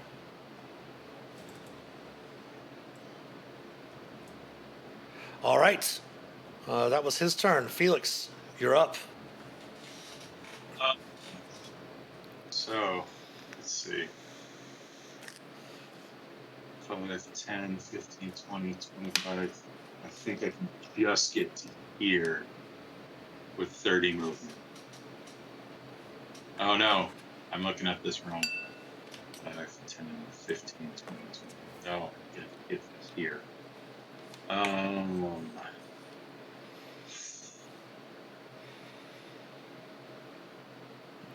Yeah, I'll do that. Oh, what's going on? Go to move through your companions. Yep. Okay, before you move, one moment, please.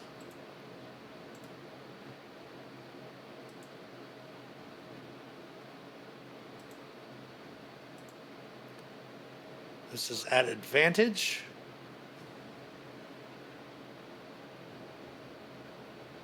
What is that? A small little demonic looking creature appears right beside you. Creepy little thing. Let me pull his character sheet up. There we go. No, his name is not Shovel.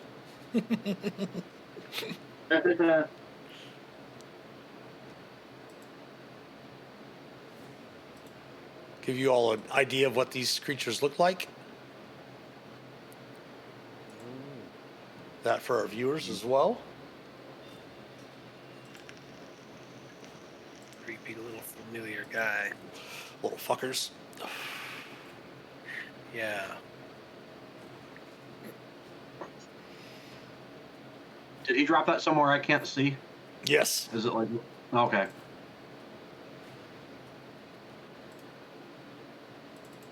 An AC of 20 Yeah, it hits. for 4 piercing and 6 poison. I need you to give me a Constitution save because you might not take the poison damage. I take it. You do. So 10 points. Don't forget you have your temporary hit points of 9. Yep, that's all of that. And then if you would on your, then 1 point of regular damage. And then if you would on your token, please mark yourself with a poison condition. You should be able to go through, right click on your, or just click on your token, click the little wheel. All of the token markers should be in alphabetical order. Just find the one that says poison. Not poison damage, but poisoned. That way you'll know each turn that you're poisoned. Your poison condition, let me go ahead and give that to you.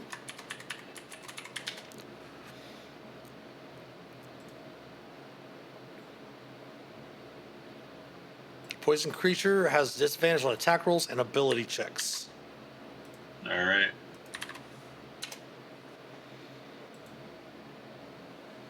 But you can continue moving if you wish. Yep. Let me go ahead and put Zeond into the initiative order real quick.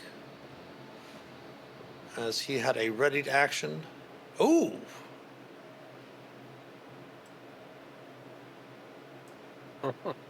So, Felix, quickly, you can definitely assume As an order of the scribes wizards, you know, studying as a wizard, you know about familiars, things of that nature. When you went Yep. into that room previously, the wizard's laboratory, most likely his familiar was in there, invisible,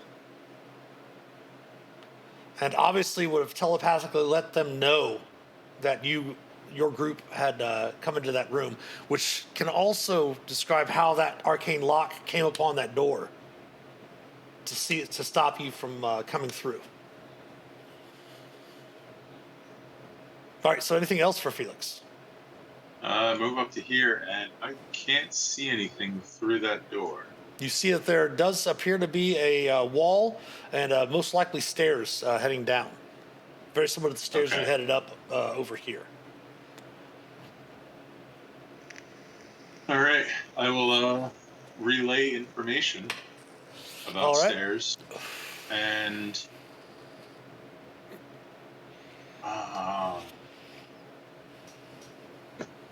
and now I'm in the way because that's as far as I can go. All right. Shailrin is up. She's going to turn around and she is going to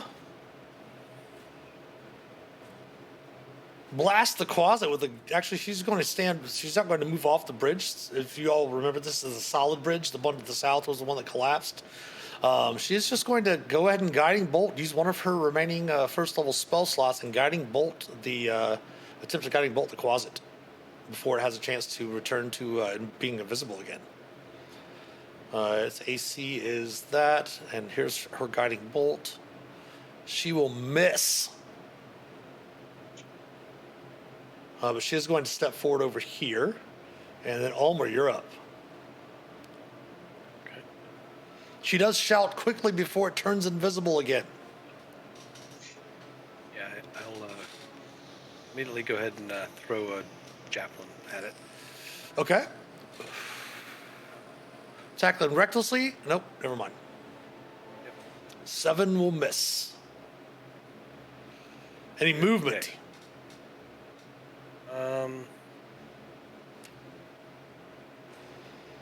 Yes. I will run up to it and what can I do? Can I try to shield bash it? Like Unfortunately, it's already it's an action. if you have more than one attack when you take the attack action, you can always supplement that attack for a shield bash. If you happen to have shield master, there is a bonus action for shield bash that you can get. But no, as an action you can't. Okay, no bonus action for that.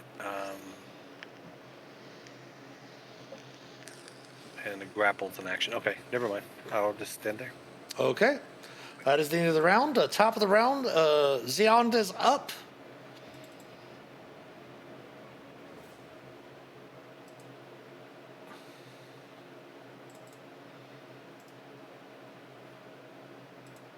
Move him to the GM layer, and then he's going to move.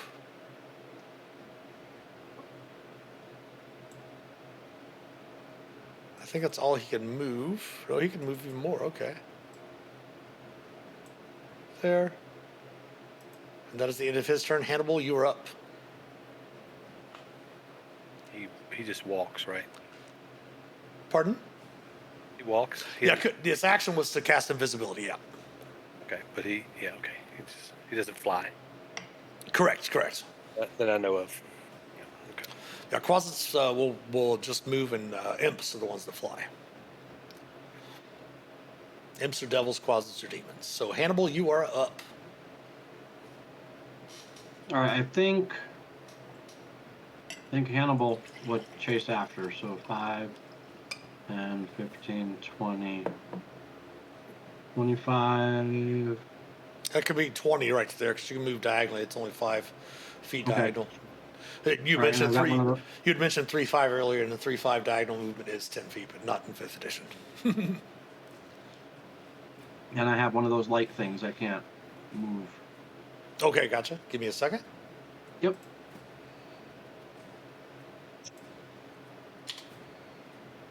Got it. 25, 30. That's my 35. You see him over by the door preparing to get rid of his arcane lock.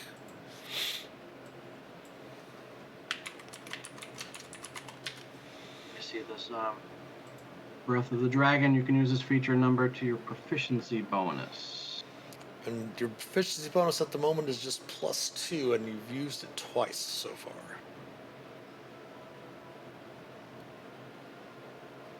Alright, yes. All I can do, throw a dart at the back of his head. All right.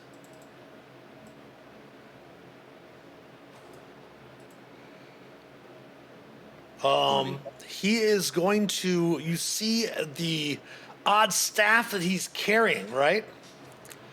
Yeah. Pops up, and you see like magic come across him. It is a shield spell that will move his AC to a 21. Damn. And I scream down the corridor, he's in here. That was all of my movement, right? Uh-huh. Okay, that's my turn. All right. Glass staff is up.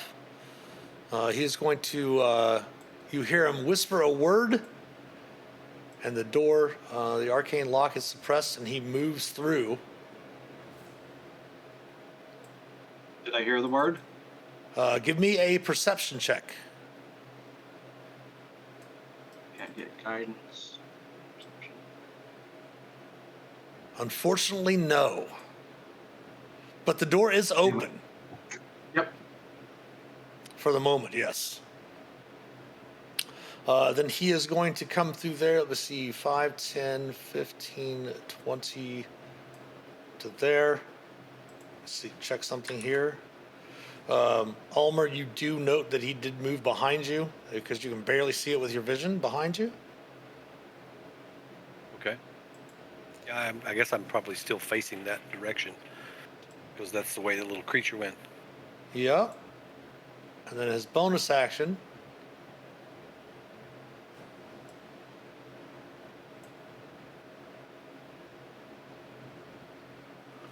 So action, movement, and bonus action. Felix is up.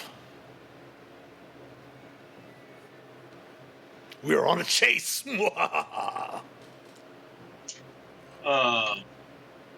Okay.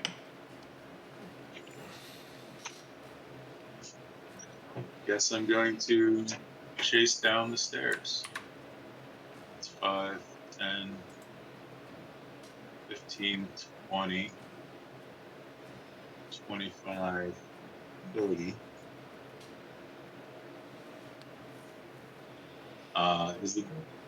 Did he leave the door open or is it closed? It is still open. Give me a. You don't have to use this as your action. Give me a quick Arcana check. Oof. 8. Oof. You're not sure why, but the door's still open.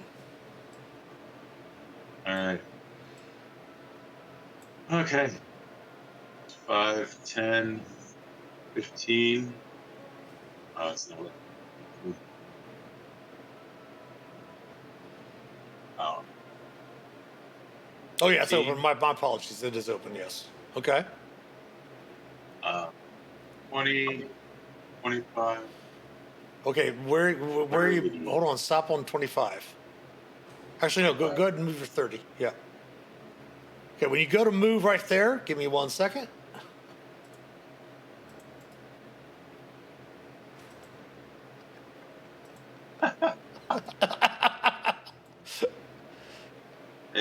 Yeah.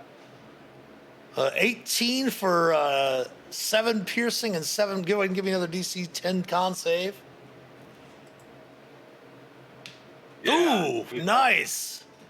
You do not take the poison damage, so it's only 7 piercing. All right. Now, do I still have the poison condition? Yes, you have that for 1 full minute. Okay. But at the end of your turn, There's numbers. you can make the saving throw again at the end of your turn. I was going to say, okay. so that was 25. So No, that was 30 that was comes the to here. yeah, that was the 30 actually, right? Because your 25 was right here. Yeah, your 25 was right there, and then your 30 would put you right out there. That's when he made the attack. Okay. Right. Yep. So that was your movement, and your action was to dash. Anything Yep. else then? That would be the end of your turn, right? Yeah. Thanks, actually. So All right, now Shailrin is up. Shailrin has a fairly high Go ahead. I'm sorry, Felix. can I yell down through the stairs towards Shelrin and Glenmore? That he's going You sure? You going certainly out can. the way we Yes. came in. Yes, you certainly can. So on Shailrin's Resetting. turn, then she's going to go ahead and move 5, 10, 15. By the way, do you have inspiration, Felix, or no? I do. Yes. Okay. Go ahead and give it to another player that does not have it, if you wish. Who is missing inspiration? I think I'm the only one that uses it. Yeah. I think Hannibal used his earlier. So Okay, Hannibal, you can have back your inspiration. Thanks to the quick thinking of Felix to inform your companions that he's moving down. So 5, 10, Nice. 15, 20, 25, 30. Shailrin is going to stop right here. Let's going to see if she can see him. She can barely see him. And she is a wood elf, so she's going to move 35. She is going to cast a spell as a bonus action first.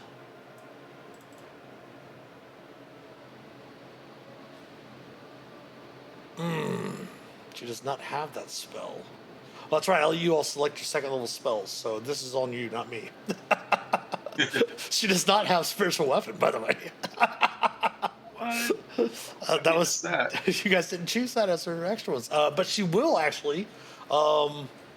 Actually, she's going to use.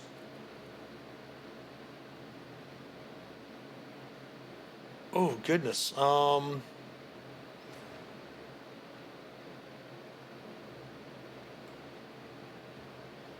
Yeah, she's going to do it.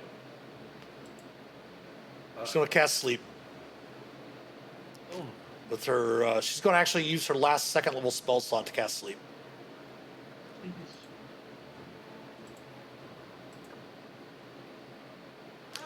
And Glassstaff falls to the ground unconscious. What? Yes. Excellent work, guys. Excellent work. We're going to give that win to Otter for playing the Twilight Cleric and bringing the Twilight Cleric NPC in for the group. So that will take you out of combat. Oh, actually, it will not take you out of combat. He's just unconscious. Her turn's done. Ulmer, you're up because the closet is still around there. Felix did let you know that the closet is in the room near where Felix is. Okay. Hey, Mitch, do I get another con save to get poison? Yes, condition? yes, I didn't take definitely. that feeling on my Yes, turn, go ahead so- and do that. Yeah. Yes. There we go. You are no longer poisoned. Okay. So.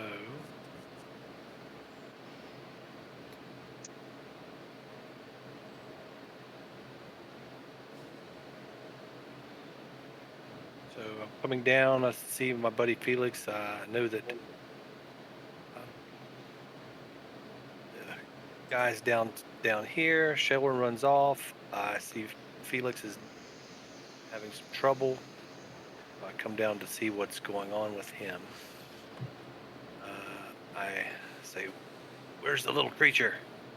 In here?" In here. And door's closed, right? No, the door's open. No, all these doors No. are open. Sorry. Yeah, all these doors are okay. open. Yeah. Door is open. All the doors are Right. open, yes.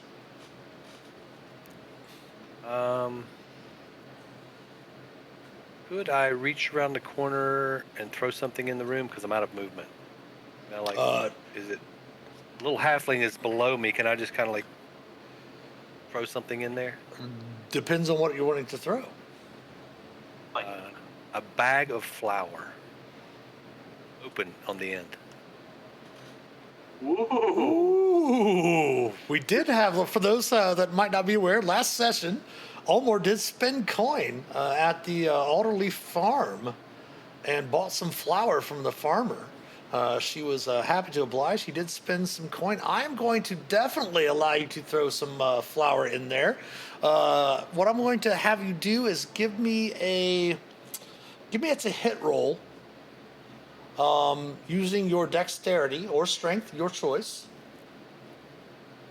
Feel free to use your, since the flour's a big deal, feel free to use your proficiency bonus in the attack roll as well.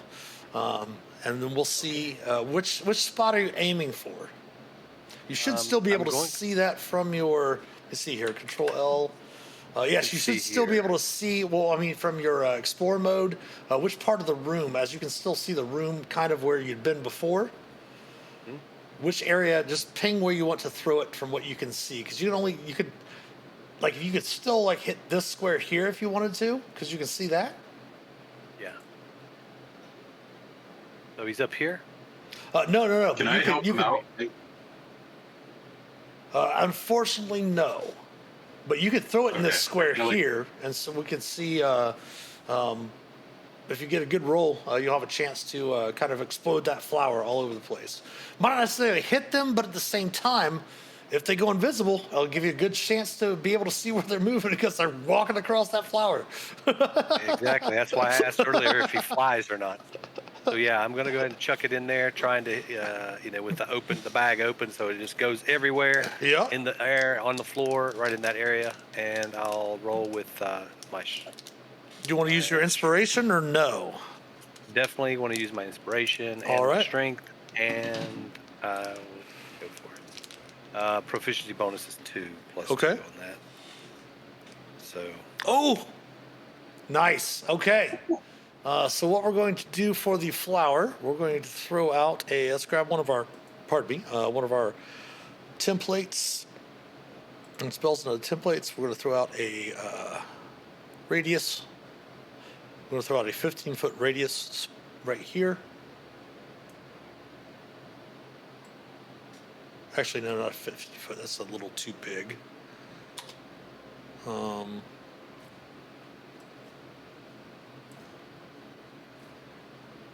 Should be coming out there. Maybe. Might have to reload that to the room. It's not popping up. Nope. Let's go with this one here then.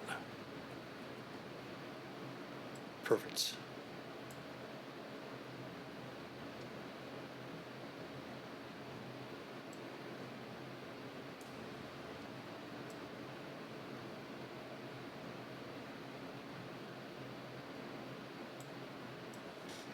Right there. There we go. That's good. Actually, bring it right there. Perfect. All right. So that is where the flour is in the area there. Anything else for Ulmer? Go ahead and take back your inspiration too, by the way. Oh, okay. Cool. Thanks. I don't have anything else. I can't see anything, so that was not a bonus action. I do have a bonus action left. I will do. Give my last bardic to Felix. Excellent. Good round. Good use of the flour. That brings us around to the top of the round. Zeond is up. Felix, you do see them go invisible yet again.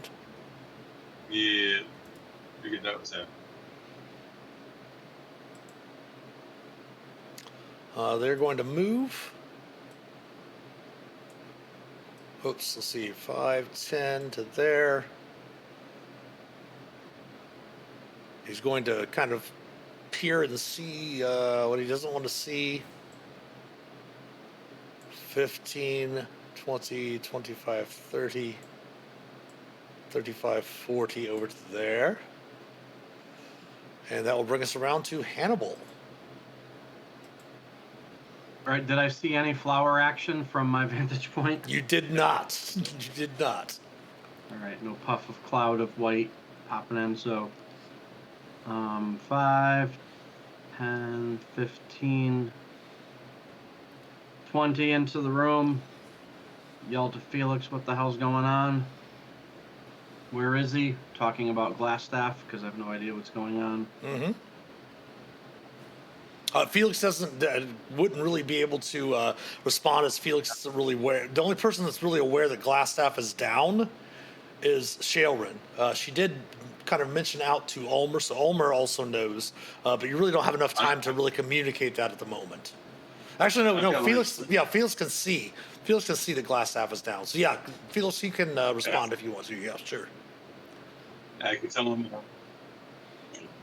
Glassstaff is down, and there's a familiar around here somewhere. It was standing pretty much right next to where you are. We don't know where. All right. Well, either way, I would have closed the door behind me, or at me as I came in. Sure. I don't really have a whole lot for this. I have no more of those cones. Is there anything else you'd like to do with your actual action? Because you can easily, as a free object interaction, shut the door. Okay. Just skimming through my actions, make sure I'm not missing anything obvious. You do have an iron key. You specifically have the iron key. So I will lock the door. All right. Excellent. Excellent. And, I'll tell Felix, if y'all get in here, I will lock this door. And not knowing anything else about what's going on, I will just stand here and wait to lock the door. And I think, that's it. I assume Felix will see me moving through where they got hit, maybe. I don't know. So that's it. I'm just going to run in the room and run to here. Perfect. Okay. Figure out what's going on. So I want to put a 1 on Glassstaff because he's been asleep for 1 round. Once it gets to 10, he'll wake up unless something happens. Felix, you are up.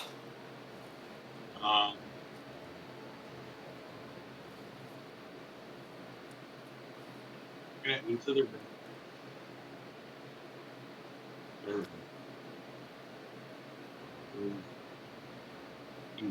Out of anyone else's. I think I'm going to try and cast sleep.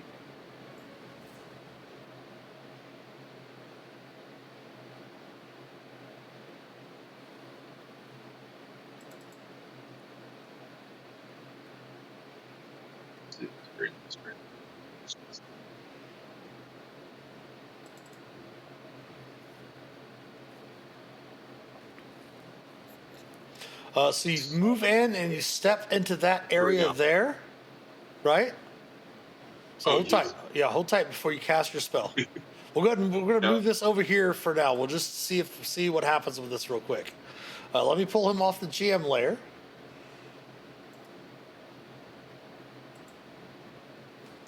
He's going to use his ready to action.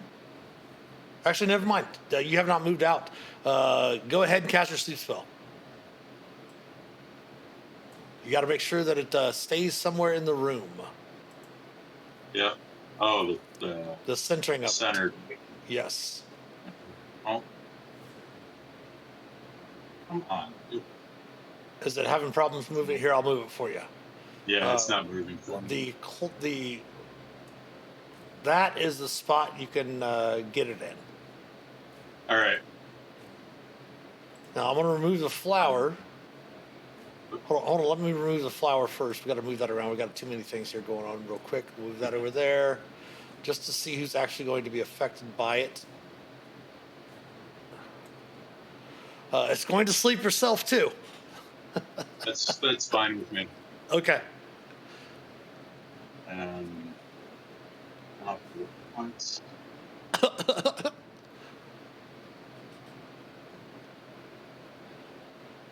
All right.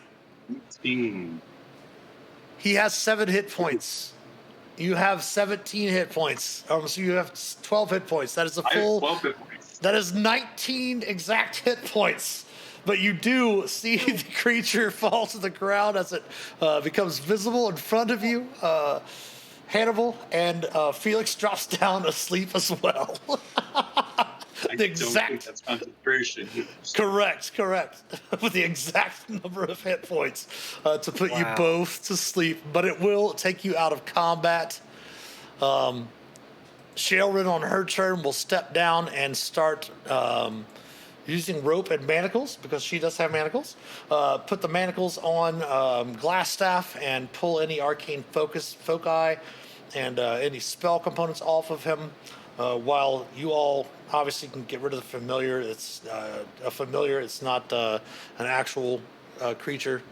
Well, it is a quasi, but it can come back later if you cast the Find Familiar spell, taking you out of combat.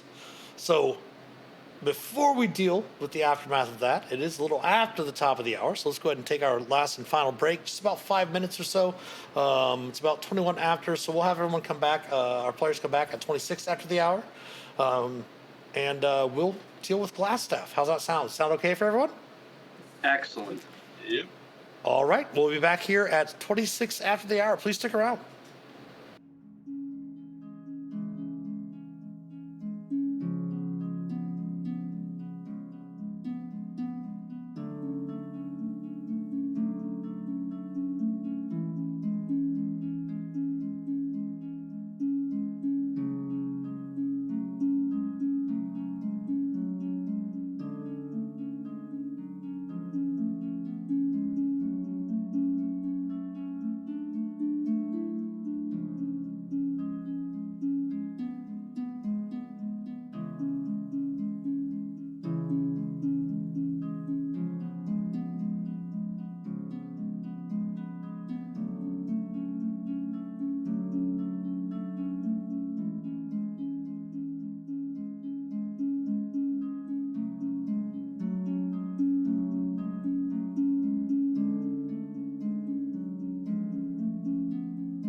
All right, everyone, welcome back.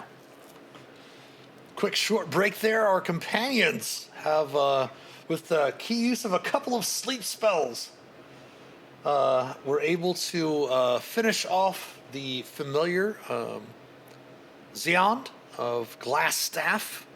And they have captured Glassstaff. He is manacled.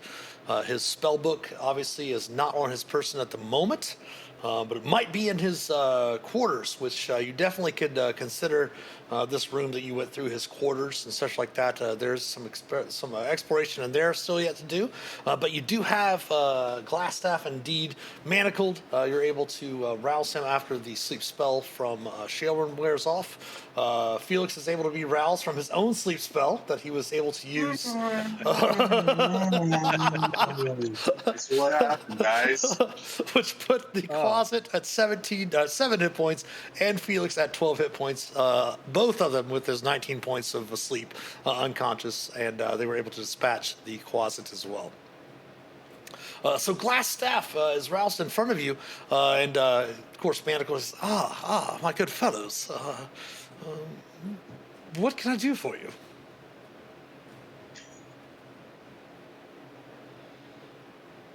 What can you do for us? You're surrendered. You have surrendered, whether you liked it or not. How Yes. tight are the manacles? Do we need to tighten those up a bit more? He kind of says, no, they're fairly tight as well. He kind of looks over at Shaelrun with a little bit, just a slight glare.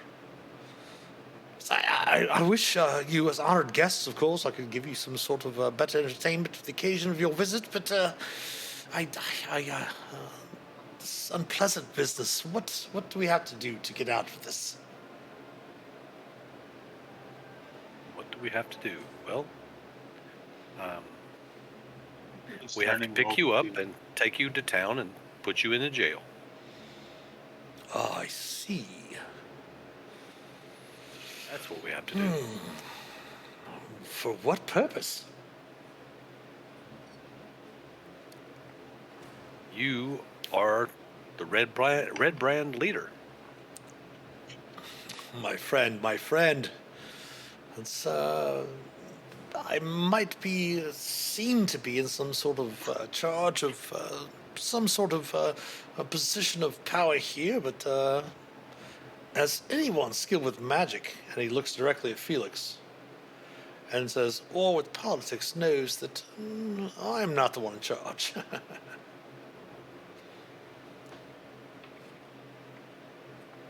If you're not the one in charge, and if we put you in the jail, the one in charge is not going to like it. That is true, he says, and go ahead and, Ulmer, give me an insight check. Okay. Keep in mind, Ulmer has an intelligence and wisdom of 8. Yeah. Yes, he's trying to ask the most simple questions that he would think of. Yeah. Yeah, your friend Sharon can guide you. Guidance, yes. Can you give me Sure, guidance? Sharon will give you guidance. All right.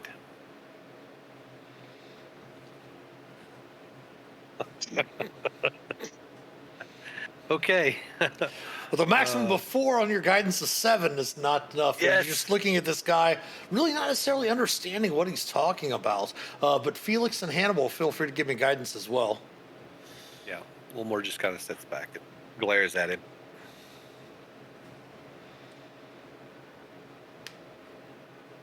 Hannibal, he seems to carry himself very similar to Sildar, leading you to think that he might have been or once been a member of the Lord's Alliance, as he's speaking about politics and magic and such like that.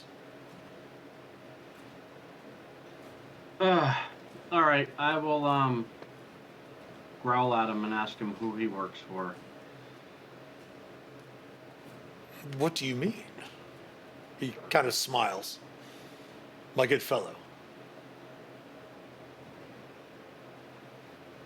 What's the point of this operation here? And I gesture around to the room. And I said, the bugbears, the red brands. What are you doing? I must relent. of course, was a former member of the Lord's Alliance, and I seized an opportunity here in Fandalen to line my own pockets, of course. I was originally tasked with setting up a constabulary, but instead I assumed leadership or control, and kind of looks to Ulmer and kind of scoffs a bit and says, to assemble this group of outlaws and local ruffians to secure my own position here. I knew of the spider through my contacts in the Lord's Alliance and brokered a meeting. Spider?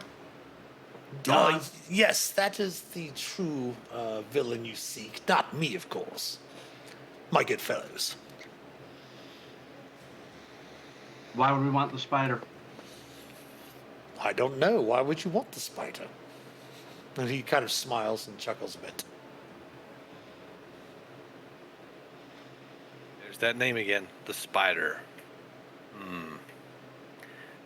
So, where is this spider? Since you know so much. You Mr. do. Smarty Pants. Hannibal, what's your passive insight? And Felix, what's your passive insight? I don't need to ask Ulmer what his passive insight is. No.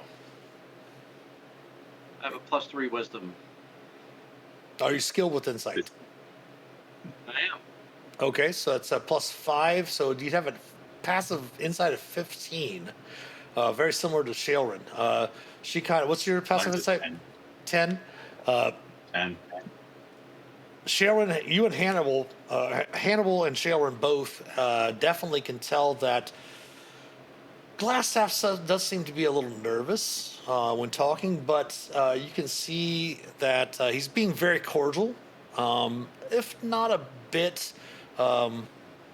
What's the word for it? Not really insulting to Ulmer, but seeing that with Felix obviously being a wizard, and Hannibal and Shailrin kind of definitely having a little bit more wisdom about them, I can see that he's trying to be very careful, but he's definitely not giving you false information. He's just giving you information because he basically knows that he's been caught. When Ulmer mentioned that he was going to be turned over to face trial, he's definitely seems to have relaxed just a slight bit, knowing that he might have a chance to live, basically. He says, I am not sure of the spider's plans. They seem to be at a place called Cragmaw Castle, somewhere to the north. This spider is a drow. What their purpose is, I am unsure. He did send me these the muscle of the bugbears to help me keep the population of Fandalen under control. Of course, the Red Brands have so far managed without them until you meddlesome kids. Ulmer walks over and grabs him by the face and starts to pull really hard. Are you telling the truth? Who's under there, really? Ripping off the mask. No, I'm just kidding. He says, look, my friends, I just know that the spider is searching for the Wave Echo Cave for the Forge of Spells. A magical forge that was used by dwarves and gnomes in bygone days to fashion powerful magic items.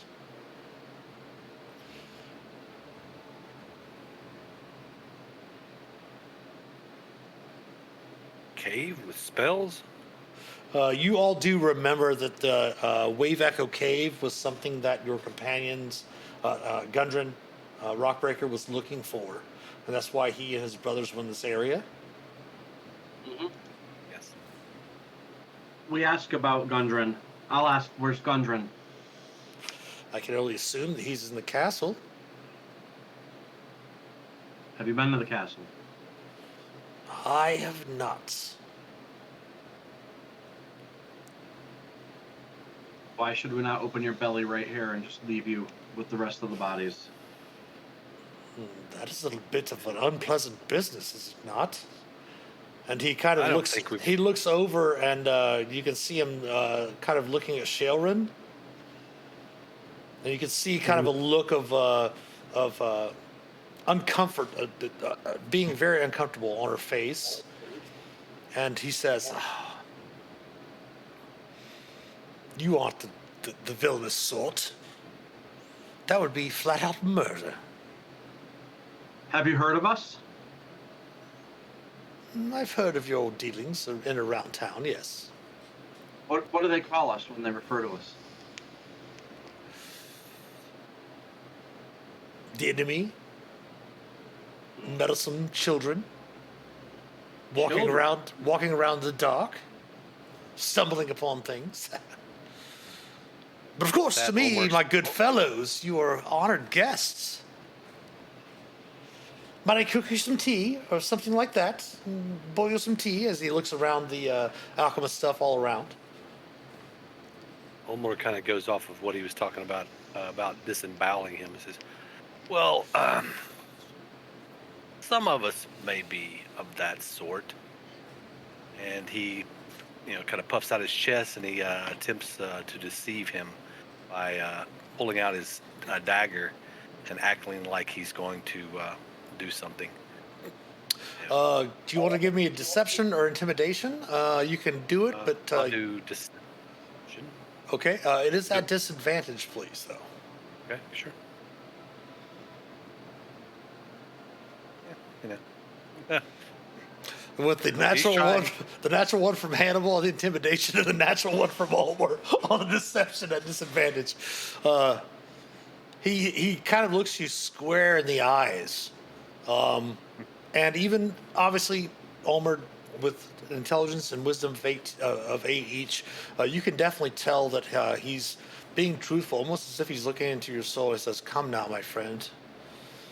We both know that you're not as violent and villainous as I. Stay your weapon. I will give you any information that I have." Okay. Yeah, you got me. I know. I was just, trying to see what you could say. And I stole my weapon, but I still kick him right in the leg. He does wince, and you see him kind of chuckle. And as he does look, he kind of looks down a little bit, and you do see a fairly evil grin. Even without having to make an insight check, you can definitely tell that he's just as violent and arrogant as any of the Red Brands that worked underneath him, especially the ones you met in the alley outside of the shrine and stuff like that, leaving the inn one evening. Oh yeah. Olmor doesn't trust him a bit. He wants to kick him again, but he looks over at Shailrin. Look, I will say this. The spider promised to share the secrets and wealth of the Forge of Spells with me in exchange for my help and my loyalty here in the town. If you're turning me over, I can only assume that the town master, Harbin, and you see him kind of roll his eyes, will most likely send me to Neverwinter to face trial. Unless there's another member of the Lord's Alliance around, I doubt that I will have any problems beating the case, as it were. These unfortunate events that happen in the town are really insignificant to the politics of Neverwinter. Well, and Olmor kind of looks up. He says, "Wait a second, guys. Don't we know somebody that's in that club? Those lords of the Alliance. We know somebody that's in that club." Again, you do not need a perception check to see him kind of sit straight up and has a look of confusion on his face. Oh yeah, our good buddy. Our good buddy. Yeah, I'm not gonna say his name. And I whisper over to Hannibal, "Sildar." Yeah, our good buddy. Our good buddy. Yeah, he's one. He's in that Lord Club of Lords. Yeah. We know somebody that's in there. So Sildar? yeah, I don't. Maybe we won't talk to town. Maybe we'll just give you straight to our friend. Sildar? He's in Fandalen? Who? He says I look the over name at Sildar. Hannibal. I look over at Oh, Hannibal. gotcha. Who? And he's trying to who? Yeah, I don't know what you're talking about. He's trying to. Silvio, I don't know. pretend that he Yeah. doesn't know who Sildar is. By the way, Felix, Shailrin passes you over the glass staff. Oh, Oh. You want to give me an Arcana check, please? Go ahead and make it an advantage. woo. All right. Hearing the description previously, you heard that, of course, that it was a magic staff that Glassstaff carried. That's the reason why he got his name.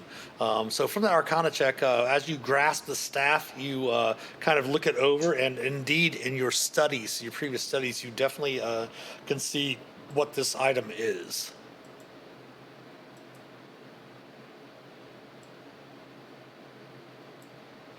That is the Staff of Defense. Nice. Slender hollow staff is made of glass, yet as strong as oak, weighs 3 pounds. By holding the staff, you have a +1 bonus to your AC. The staff has 10 charges. While holding it, you can expend the requisite number of charges to cast one of the following spells from the staff: Mage Armor for 1 charge, or Shield for 2 charges. Which Hannibal, you can recall the staff glowing when he cast the Shield spell from it. Yeah. And the staff regains a die 6 +4 expended charges daily at dawn. Of course, if you expend the last charge, you must roll a d20. On 1, the staff shatters and is destroyed. It is a d6 versatile. If you use 2 hands, it is a d8 bludgeoning. Mm. And I don't know why it says weight 4 when it just says in the description it weighs 3. Well, okay. That's heavy. 3 is better for Felix. 3 is good. That's a cool staff. Yeah, Checking I wish I could through as you're chatting with them and stuff like that. You know, Shailrin's kind of listening in as you're all guiding the conversation. She does pull out of his pack a couple of scrolls, pass them over to Felix as well. The first one is a 2nd level spell scroll of Hold Person. Very nice. And the next one is a 3rd level spell scroll of Fireball. Yes. Fireball. She also passes over a vial.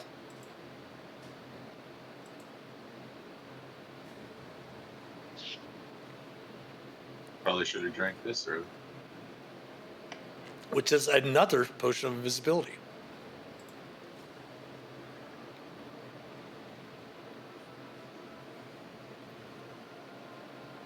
Very nice.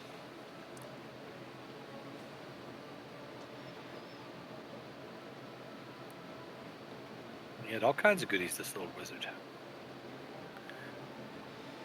And after questioning him, looking kind of about his quarters and such like that, you see various papers and notes stacked neatly on the desk, mostly consisting of Glassstaff's written orders to apothecaries and alchemists in nearby settlements for more materials for his workshop.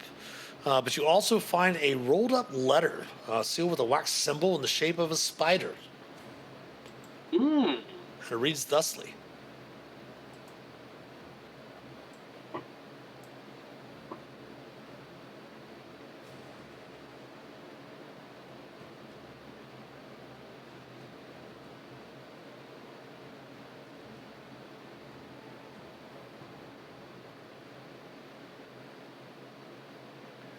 Well then.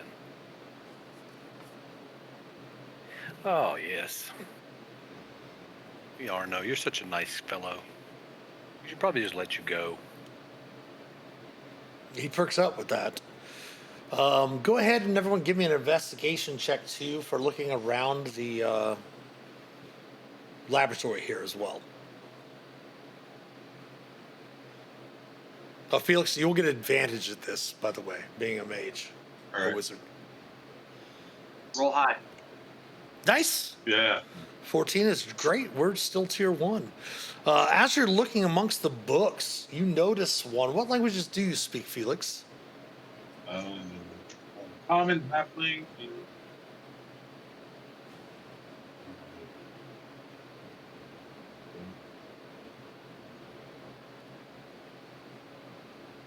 Should be on the bottom halfling. bottom left-hand side of your character sheet on your main page. No. Common and halfling. It's a tongue you do not recognize. But it does have some different, arcane symbols and such, and drawings and such in the book itself. I asked him to let me see it, and I take a look. It's actually written in Dwarvish. Okay, I speak that. As a happily dwarf, enough. I hope so, yes. It seems to be the journal of an adventurer named Ermon. I'll put that name in chat for you.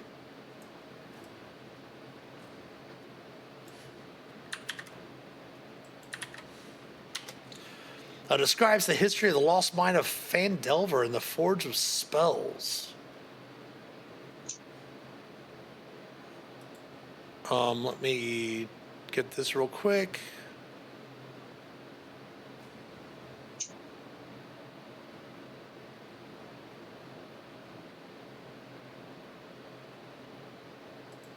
Ermon. Oh, so are you reading it out loud? Yeah, I'm getting ready to. Well, yeah, that's fine. I'm just getting ready to give you the information here. I'm just like, is Hannibal reading it out loud to us? Yeah, I'll hop up on the table and say story time, kids. Story time. You meddlesome kids. It basically describes that more than 500 years ago, clans of dwarves and gnomes made an agreement known as the Fandelver Pact, by which they would share a rich mine in a wondrous cavern known as the Wave Echo Cavern. In addition to its mineral wealth, the mine contained great magical power. Human spellcasters allied themselves with dwarves and gnomes to channel and bind that energy into a great forge called the Forge of Spells, where magic items could be crafted. Times were good, and the nearby town of Fandalen prospered as well, but disaster struck when the bandits swept through the north and laid waste to all in their path. A powerful bandit force, reinforced by evil mercenary wizards, attacked Wave Echo Cave to seize its riches and magical treasures. Human wizards fought alongside their dwarf and gnome allies to defend the Forge of Spells, and the ensuing spell battle destroyed much of the cavern. Few survived the caverns and tremors, and knowledge of the location of Wave Echo Cave was lost.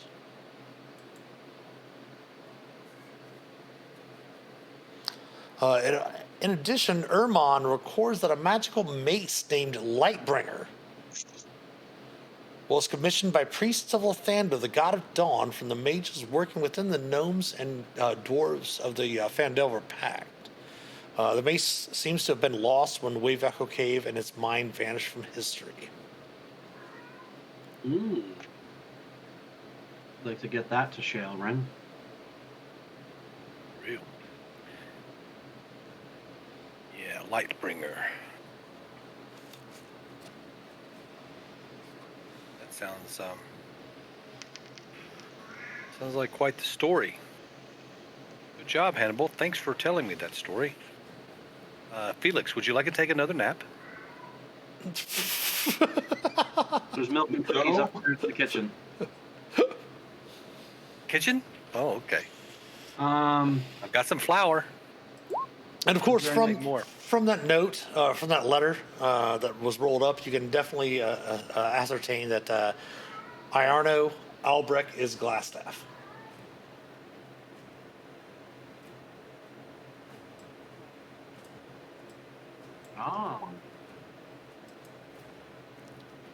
And that was searching this room and the quarters. Yes. In the quarters also, there is a wooden chest that's unlocked. That does contain some coin, if anyone wants to write this down. Okay. 180 silver. 130 gold.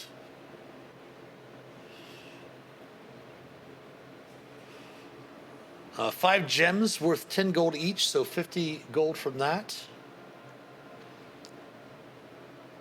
And a couple of other gems worth 15 gold each. Two more gems worth 15 gold each, which is a 30 gold total from that.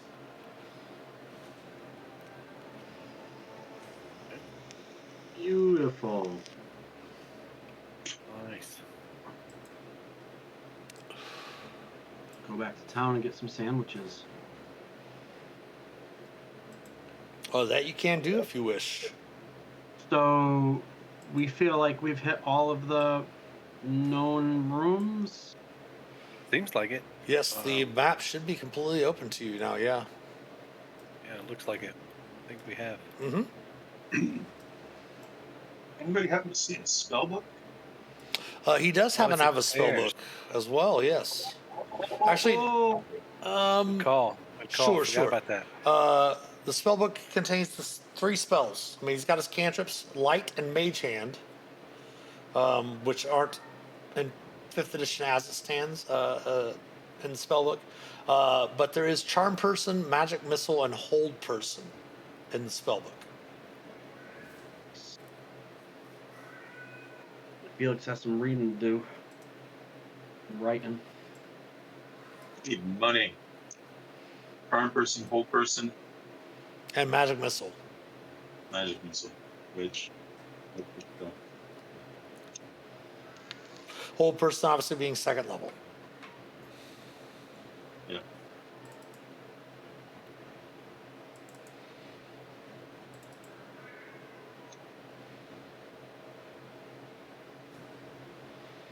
Very nice. More spells.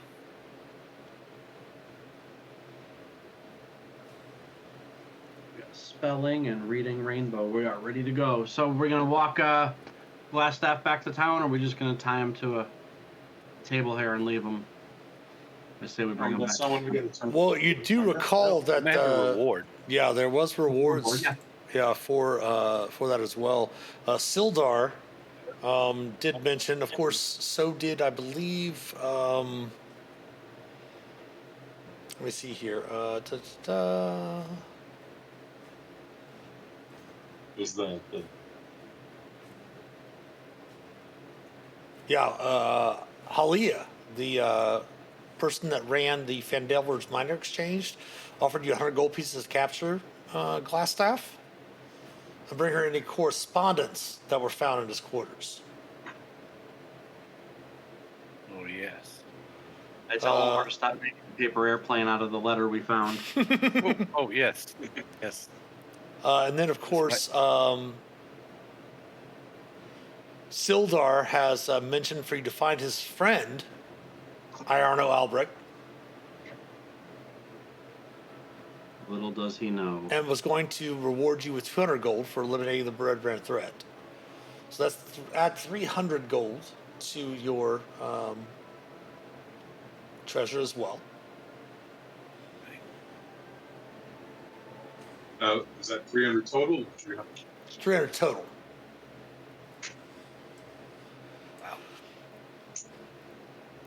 Of course, Arno is turned over. Sildar is definitely going to see that he's taken back to Neverwinter to stand trial for his crimes.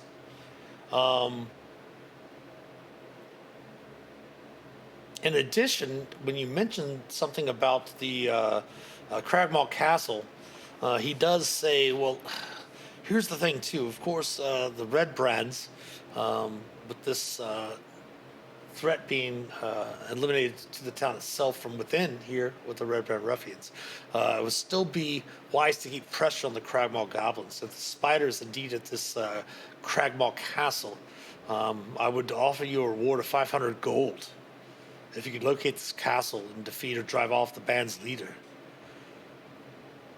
You might be able to find the castle for searching around the lands of Tribal Trail.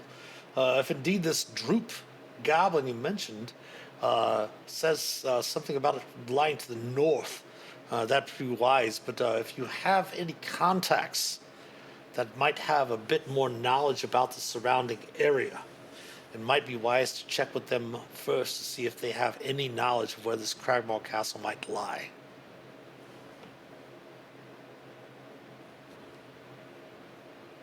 Yeah, I think we were. No, maybe not. There's someone we were going to talk to. Some information. Yes. Yeah. Yes, there was. You were actually talking with, give me a moment to pull that up, which was the farmer at the Alderley Farm.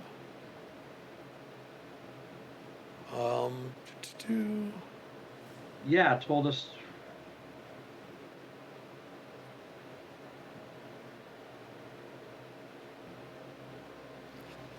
Yes, Quedlin. She had mentioned that she has a friend named Radoth that was last. There's like not an inch of the land around here that the druid doesn't know.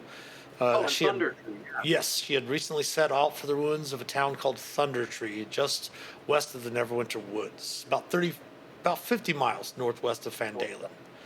And she did give you directions if you ever need to speak with Radoth. And we were also told to head to a heirloom herb shop to try to find an emerald necklace. Yes, that was from the woodcarver's wife. The woodcarver's wife told us we could keep it if we could find it. Mm-hmm. So maybe Thunder Trees are next.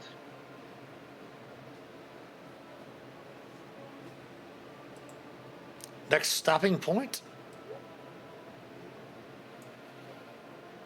It's Thunder Tree Ruins, right? It's not. Yes, the ruins of a village called Thunder Tree, yes.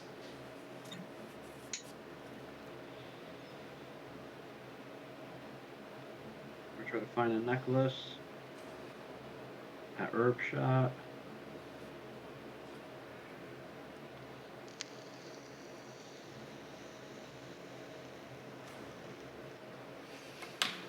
And for the ruins of Thunder Tree, that will be for next week, as it is close to the top of the hour, which will bring us to the end of our Sunday evening stream. Great job, guys. Great job. Thank you. Some really awesome. I like that your characters are kind of built for the story necessarily, and not the optimization, because it brings the combat to a lot of dramatic, climactic fun in those situations, which is really, really cool. But yeah, so next week we'll come back for episode 8, right? Tonight was episode 7, so episode 8 next week for heading to the ruins of Thunder Tree. We'll find out what's going on with this spider person, try to find out where the Cragmaw Castle is, and go from there. Anything you guys all want to say before we do our standard goodbyes and such? Forget to buy your friends cool mugs and glasses in the shop. Yes, that is true. We do have our merch store available. There's our wonderful pint glass that Felix is holding up there.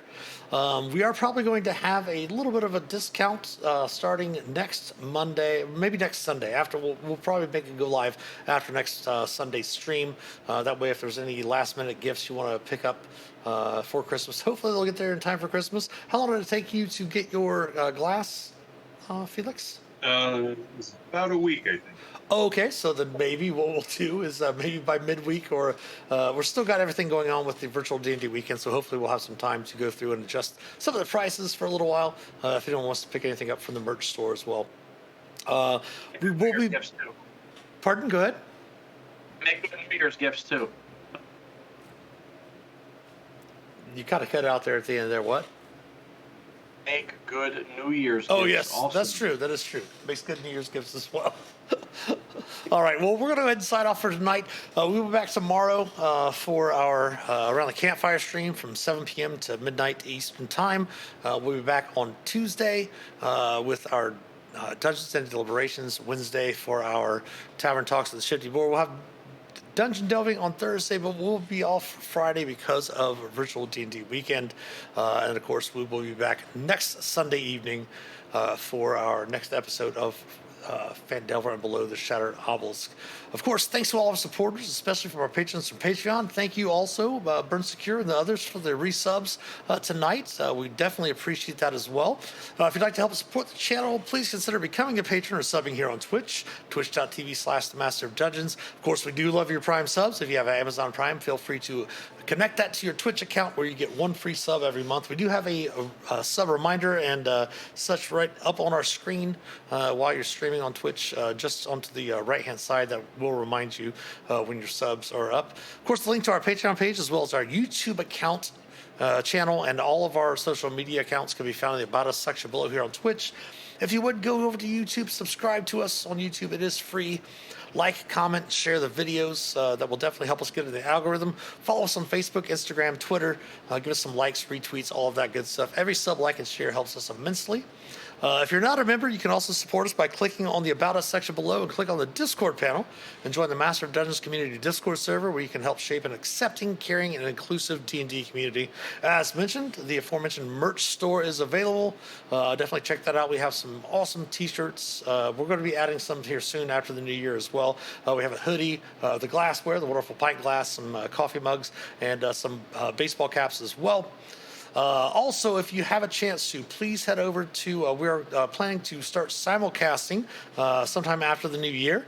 Also, not only here on Twitch, but also on kick.com.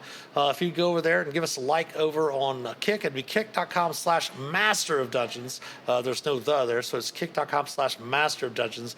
If you give us a follow over there, and we will definitely keep you informed of when we're going to start that.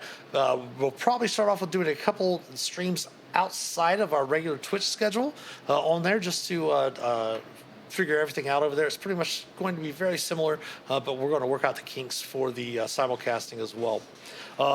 And that is all we have for the evening. Thank you all for tuning in tonight. Thanks for watching, and we're going to put a raid together, so once we go off on our end scene, we're going to put a raid together as well. So if you'll stick around and please join that raid, we'll take you over some other wonderful content creators here as well. But again, thanks for watching. As always, be safe, be careful, have a great rest of your week, and happy adventuring. Take care.